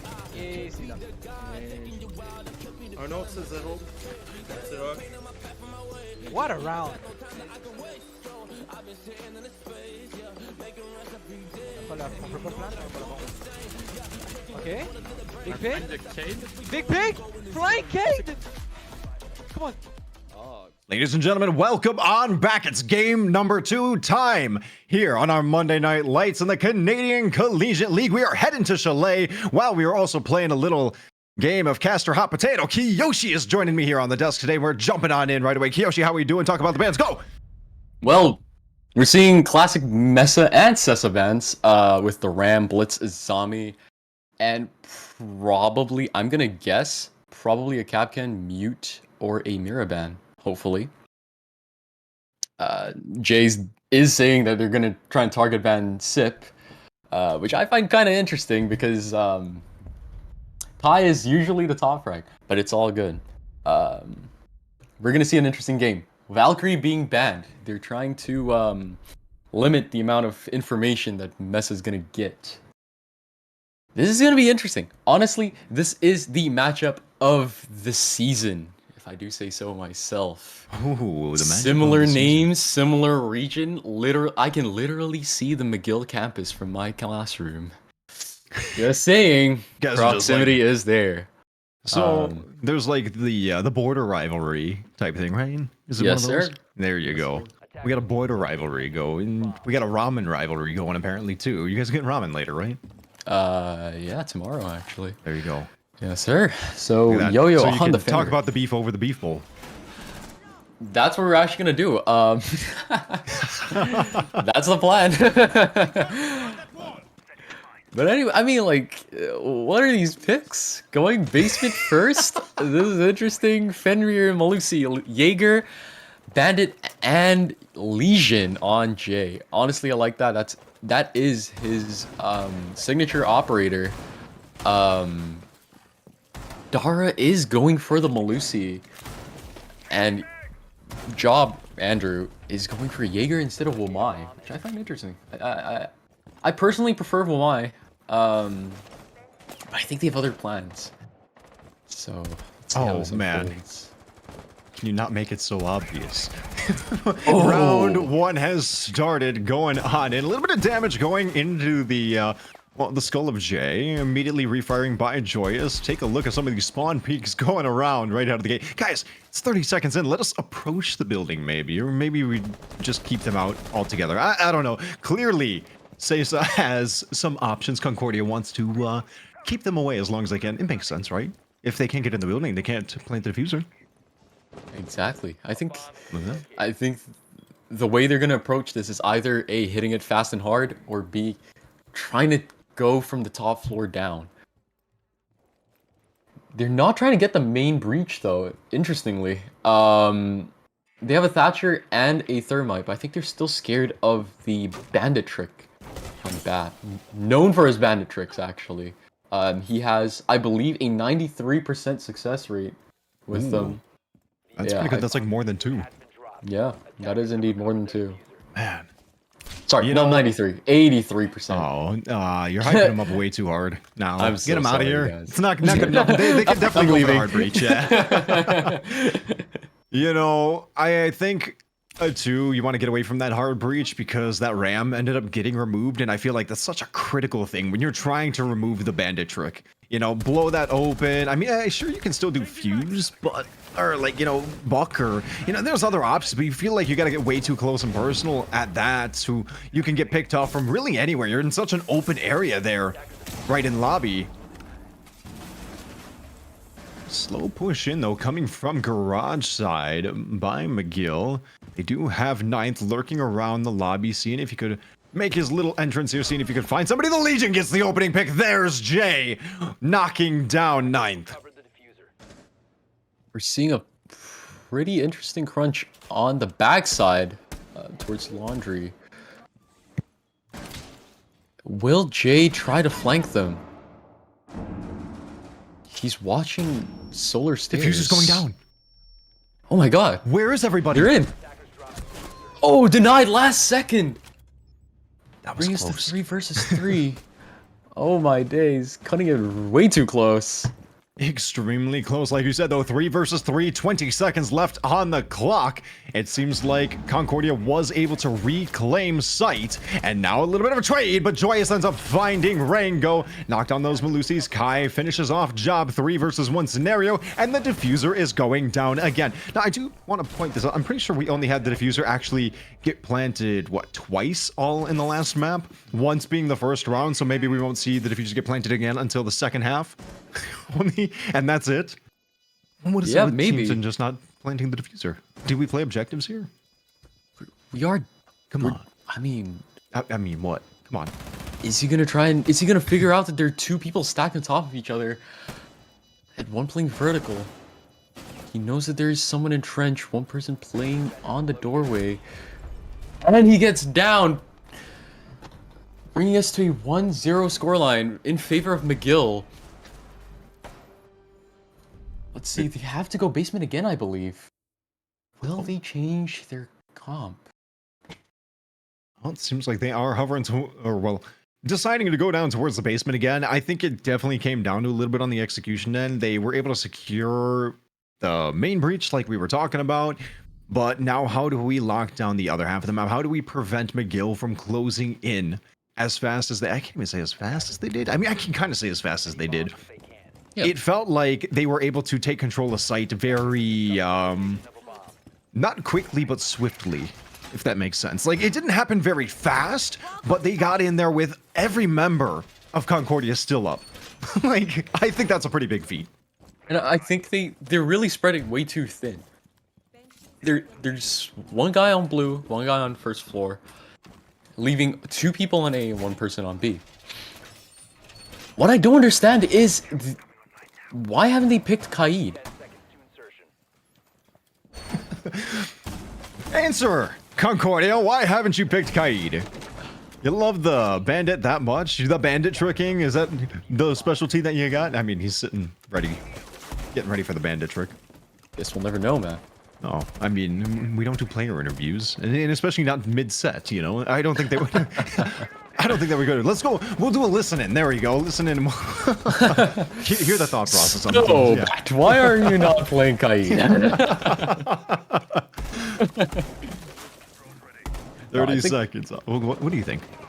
I think they might be able to do the same thing again.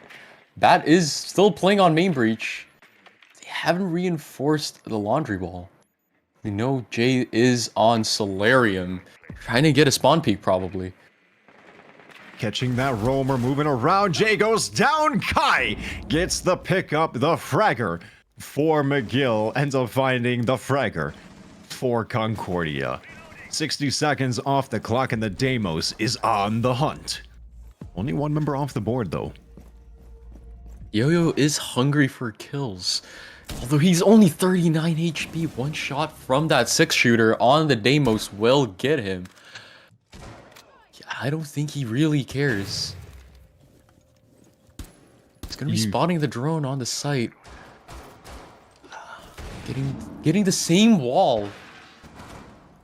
Will they be able to deny it? No, they won't.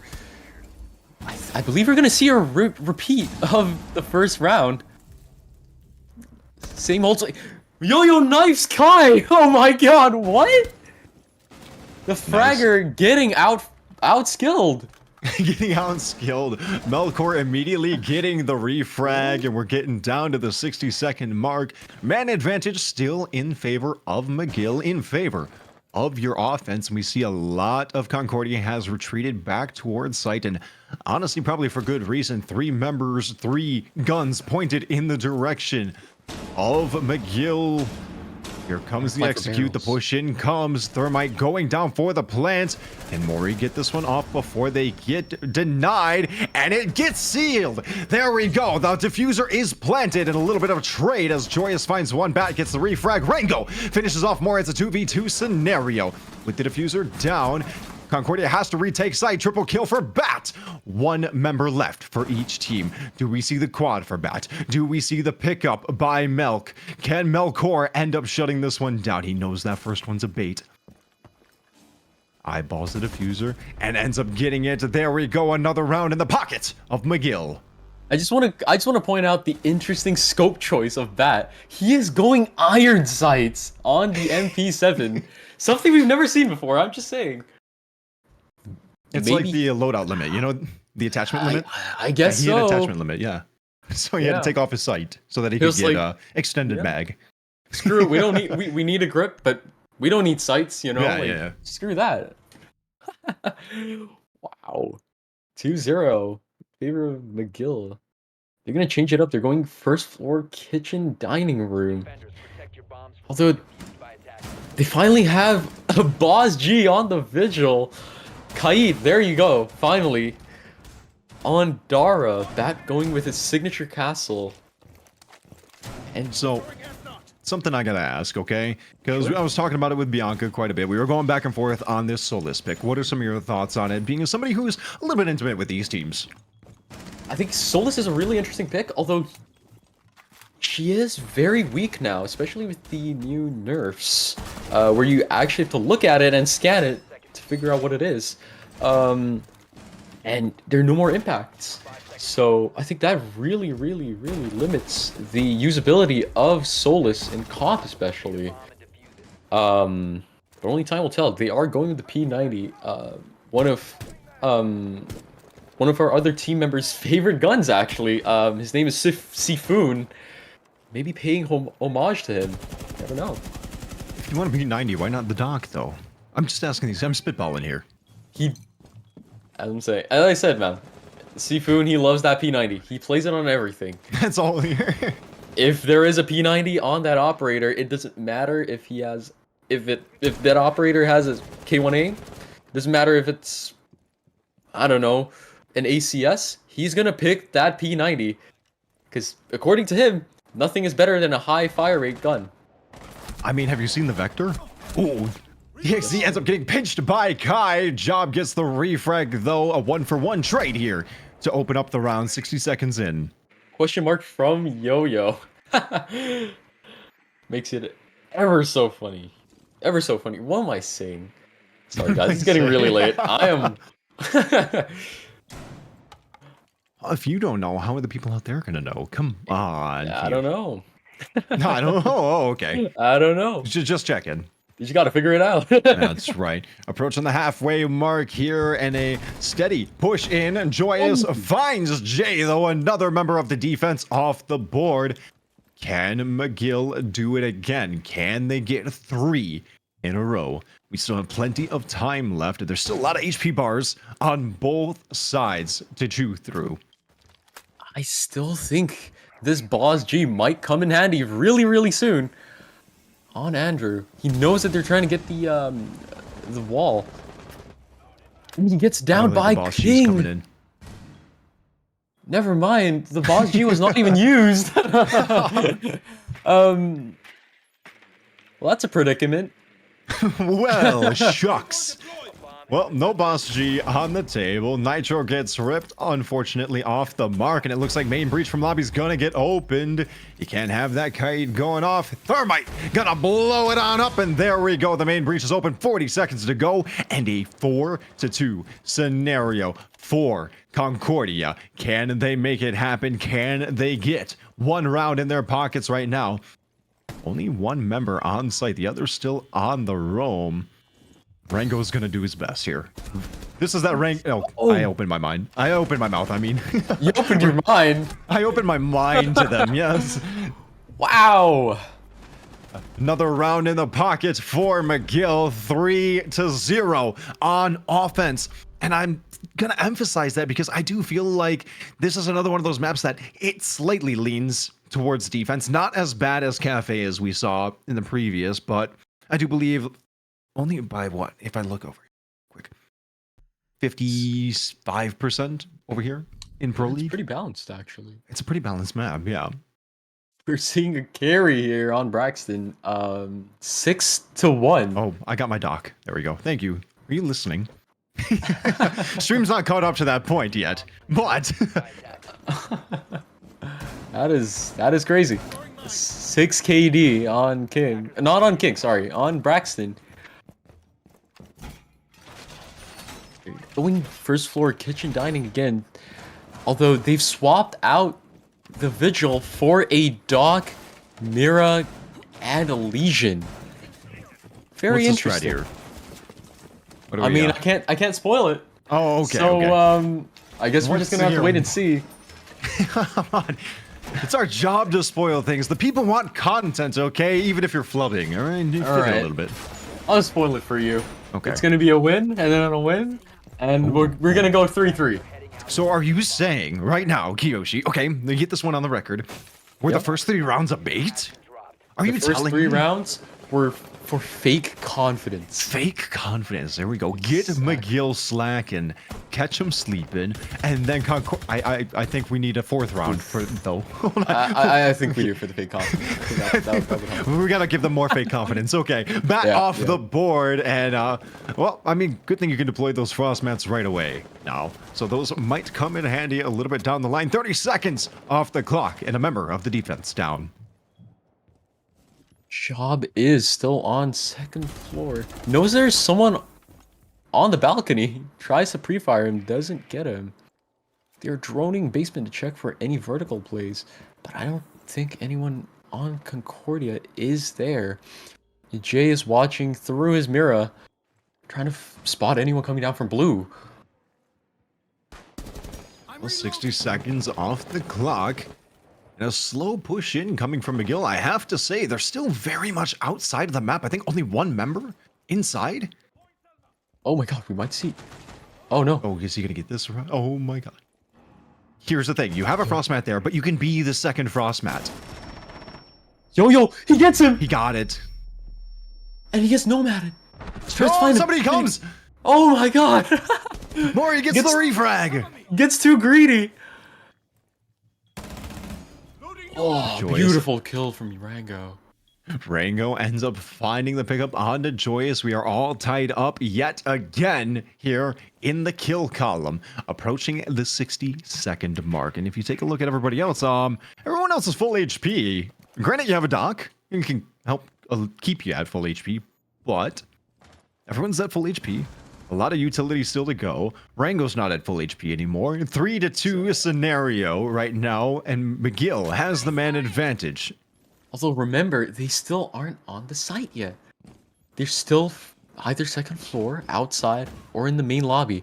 They still do not have site control. Site control? They barely have the building control. Look at this. Right now, Ninth is locked out completely. Hasn't entered the building yet. That's kind of critical. Does he get the free kill here? Jay does get one. And we're seeing a 1v2 scenario. Melkor on basically 50 HP, and he kills Jay. We didn't get to see this one.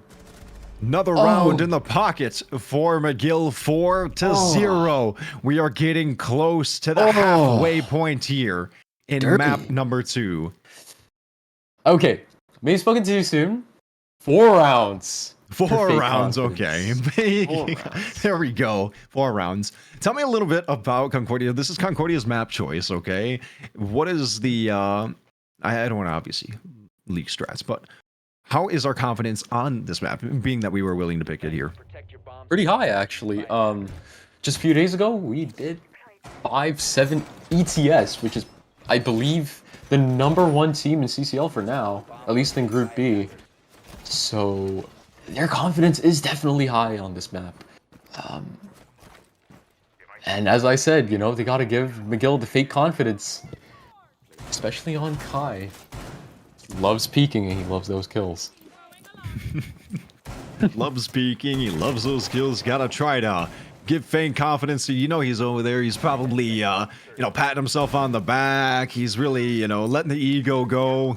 Is this when we start to see the, oh, I shouldn't say is this. This is when we start to see people pulling out the Amarus, the Blitzes, the full shield squads running in and seeing what they can do. And, you know, maybe that fake confidence might work out in their favor. But I'm not seeing the Amarus, Kiyoshi. I'm not seeing the full shield team. I'm not seeing even a recruit. So, is the fake confidence there? Or rounds. Okay, we have 4 rounds of fake confidence, Kiyoshi. We can't have 5, surely. I mean, as they say, the closer you are to winning, the closer you are to winning, the riskier. Bigger they are, the harder they fall. Exactly, the riskier you play. All right, you heard it right there, folks. Getting into that 60-second mark, and again, another very slow push-in coming from McGill. I'm kind of wondering what switched this up for them. It felt like in the early rounds, they were so quick to just take map control and just get in there. Is it just the spread coming in from Concordia? I think they're kind of scared, actually. Because they're scared. They know that there is a Fenrir pick on Yo-Yo, who is probably one of the best players in Montreal, if I do say so myself. Yeah, I'm gonna throw it out there. He's probably one of the best players in Montreal. And I just don't think... Oh, I thought Kai got the kill, but no, it's actually Sip getting him from behind. Okay, we have this little thing called a caster's curse, Kiyoshi. When you're stroking up, I'm gonna say DXD. I know you're saying yo-yo. I can't fathom that being yo-yo. Yeah. But when you're sitting there saying, he's probably the best player in Montreal, and then bam, it's opening fragged. How does that make you feel? How does that make you feel? I never said he was good at staying alive for long. What is he good at? What is he the best at? Okay, I need to know. Shooting. He's good at shooting. Okay, good at shooting. He's not good at being shot at. Okay, exactly. All right, I'm not good at being shot at either. I don't very much like. Oh, close on the peak there. Job eating a little bit, and so is Mori. Take a look at Kai's HP getting whittled on down as they are trying to get that roam clear. All this time we've been talking, we got 30 seconds left on the clock, Yoshi. The diffuser is going down, and they stick it. It's down. The diffuser is planted. 5 members of McGill are alive. 4 members of McGill are alive. And we are ticking down on the clock. Concordia has to retake site. And it all comes down to Jay. No, it does not. Melkor finishes off Jay. 5 rounds of fake confidence in the pocket of McGill. You're gonna see the world's craziest comeback here, guys. Get your brooms ready, all right? Head on over to the closet, get the brooms. We got the sweep coming in. Exactly. Guys, this is the ultimate strat. You give them a taste of the candy. Right as they're about to swallow, you snatch it away. That's how you do it. We're gonna see that right here on display for the hundreds that are gonna watch this. Attackers need to locate and defuse bombs. 5-0. Warm-up round, right? I'm sorry? Warm-up round, right? Warm-up round, exactly. Okay, exactly, okay. We just got back from a different map. Yeah. It's pretty hard to adjust. They haven't played on this map yet. Okay. Yeah. So I gotta ask though, Kiyoshi, what are some adjustments that need to be made for Concordia, okay? Not really the coach standpoint, but just like, what are some things, some general concepts we think might help things go in their favor? Did I word that right? I think I'd rather not say. I'd rather not say. I don't want to jinx my team any further. Just saying. So right now I'm looking at it, okay, McGill is taking their time to even enter the building, okay? Maybe we can utilize that. Maybe we can, try to slow things down even further with just operators who do slow down the game. I like the pickup of the Malusi, maybe things like Smoke, maybe things like the Goyo, I don't know, I'm just really spitballing here to get some options here. Kai, realizing he doesn't need teammates to do this, he can do it himself, takes down Mori for the opening frag of the round. It is now a 4v5 scenario, and McGill hasn't even entered the building. Kai now off the board. It's a 3v5 scenario for Concordia. Is this the sweep you were talking about? Is this it? Are we gonna see it? It's the fake confidence, Zach. I'm telling you. See, I'm telling you. This is what's happening on the McGillian side, okay? Kai goes, okay, Mori, you know what? Fuck you. You're gonna go on drones the entire round. And then he goes, I'm gonna shoot you right now. And that is the fake confidence I was talking about. They're so confident they're gonna get a 6-0 that they totally forgot this is a 5v5 game. It's a team game, not a solo game. And now they're down 2 players already, 3 versus 5, in favor of Sessa. And I think this is what we need to regain that confidence and regain that, regain Concordia, basically. Yes, take Concordia back, Concordia. Make Melkor Concordia ends up great again. finding DXD. I can't make that joke, I'm American. Melkor finds a second one onto Jay. Hey, hey, Kyoshi. What's up? The playing field is even again. I'd rather not talk about it. Oh, okay. 6 rounds of fake confidence coming at you live, ladies and gentlemen. 60 seconds. 60 seconds left on the clock. Can they find another close on there for 9th? Putting some good damage, half healthing Bat. Now they're gonna have to try to get a little bit of a reset going, find their way back to site. 45 seconds left, and still McGill not wanting to push on in too heavily. I say that, but Melkor is just running around freely, quite literally running through the map. Site open up. They found one. Some good damage onto the master bedroom. They got him trapped on the rotation. Oh, can they get him? Oh, there we go. Job finds Joyous, but gets immediately refragged by Melkor, who finds Bat. The quad in the pocket of Melkor. He's looking for the last. Can he find Rango? Can he get the ace? Patiently waiting. The Predator stalks his prey. I feel like 9th gets the spot. This one's going in the clip. Melkor goes for the diffuser instead. Gets the plant down. 6 seconds left. Pushing from Rango. Diffuser down. You gotta watch window. You gotta watch doorways. You gotta watch the hall. You gotta watch so much right now. And Rango gets spotted. And there it is. The ace for Melkor. The Persian Punisher just punished himself. Oh no. Bringing us to 6 rounds of fake confidence, guys. Look. Yoshi. Bring us to match point. There's this funny little word, okay, in the dictionary. You guys have the same dictionary I do. It's Please called don't say coping. glaze. Okay. No, it's called coping. Now, we are 6-0. We are here on match point, and obviously it can be done since McGill just won 6 rounds in a row. Ladies and gentlemen, head on over to your broom closet, grab that broom. We're going in for the reverse sweep. We are all in right now. Concordia, can you make it happen? Let's find out. It's match point, round 7, map 2, set point. Everything else I can say, it all comes down to this. I'm honestly just praying right now, hoping they can get at least 1 round on the board. There we go. Your true feelings are starting to show. No, I'm still sold on the fake confidence. Okay. I just realized Sip hasn't died once. 7 rounds of fake confidence incoming. Can you do that one? 7 rounds of fake confidence? Hopefully. Hopefully. Wait, you're really praying on this one. You gotta pray to everything you believe in, man. Oh yeah. Oh yeah. I believe in them. I believe in them. Rango on his sense. New operator he just picked up, actually. Yo, going for the Amaru, aiming at a window. I don't know what he's trying to come in. Where's he trying to come in from?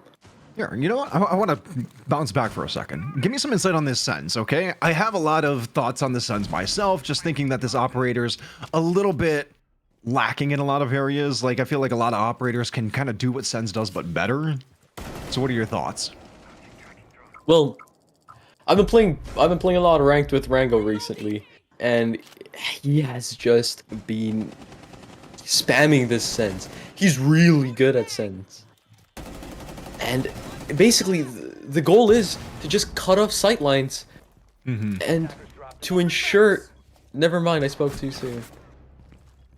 He's down. But anyways, the goal is just to cut off sightlines. That is something that not a lot of operators can do. Sure, smokes can do it, flashes can do that too, but they don't last as long as Sens's gadget. It don't last as long, and not to mention, you know, being able to send out that... I haven't even seen Sens in a long time to know what it's called. I gotta be entirely honest. Sens' gadget, I'll follow you up right there. Did you just say Sens out? Sens, I'm just saying. I cut off one of your senses. Your vision. I hate that. I'm never saying it again. Diffuser is down. Melkor gets a triple, but a double in the pocket of Jay. 1v1 scenario. Drop into kitchen. 9th looking for the final. This could be it, ladies and gentlemen. It is not, though. 1 round in the pocket of Concordia. Get out the brooms. The reverse sweep is coming. First off,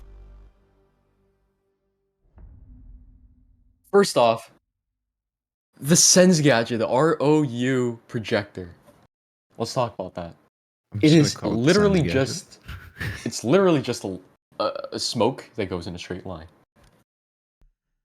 But it's so useful for creating small little pockets where you can plant the diffuser in.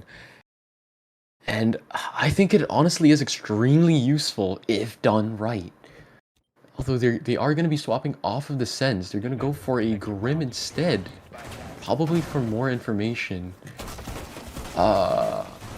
McGill? Why are you on a different site?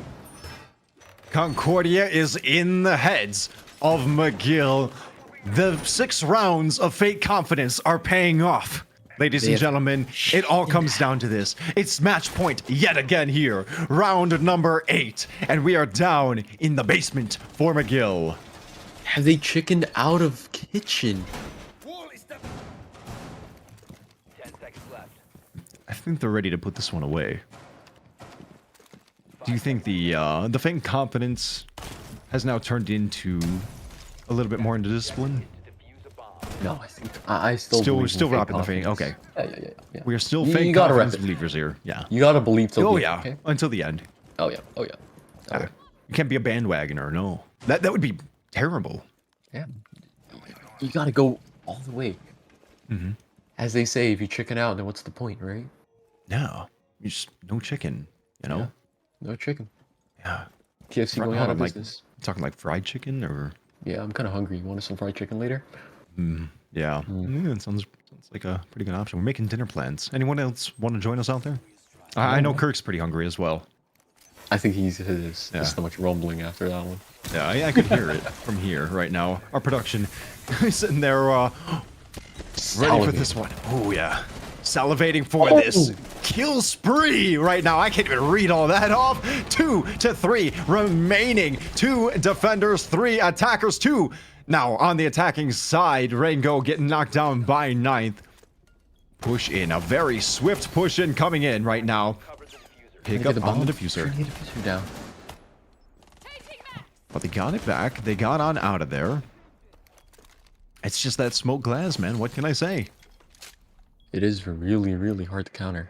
Yeah, it just seems like right now McGill should have, like, swapped onto the Warden, to be ready for this. I don't think they anticipated this. Like, Concordia has never played glass, actually. In a cop match. Finding the diffuser 50, 75, 80, 100, and he denies the plant! Bring us to a 1. He's running in. Oh my god. Well, ladies and gentlemen, that does it right there. That is going to put us away. McGill, take map number 2. McGill, take the set tonight. Fake confidence, what can I say? Fake confidence. Fortunately, I think the fake confidence didn't work. 17-1, Sec. 17-1. That's not that bad. A Surely, 17 right? KD. That is the best performance we've seen so far. I mean, I have no words for it. You have no words for it? Here's what I want. I want everybody out there to go ahead and at esports_CCL on Twitter, hashtag fake confidence, okay? That's You know what what? I want. I love that. I want everyone out there, go ahead, get this going, because right now that is exactly what I saw. Extreme fake confidence in the pocket of McGill, and they were able to pull away with this one, knocking a nice 2-0 here tonight. Someone has asked for a Moss check on Melkor. Ooh. Will we find our first cheater in CCL? We shall see. Wow. Very good set tonight. Kiyoshi, honestly, thank you for jumping in on here for Bianca. I had to run away, not enough Monty for Bianca. So she had to get scooting on out, even though we had some Monty games in here. Kirk, thank you very much. And everyone on out there, thank you very much for joining us tonight at the Canadian Collegiate League. Again, McGill finishing out the night 2-0 against Concordia. It's going to help them move on up on the leaderboards. Until next time, until next week, we will see you. Then, I'm Zach Vexel. Have yourselves a good night. Have a good night, guys.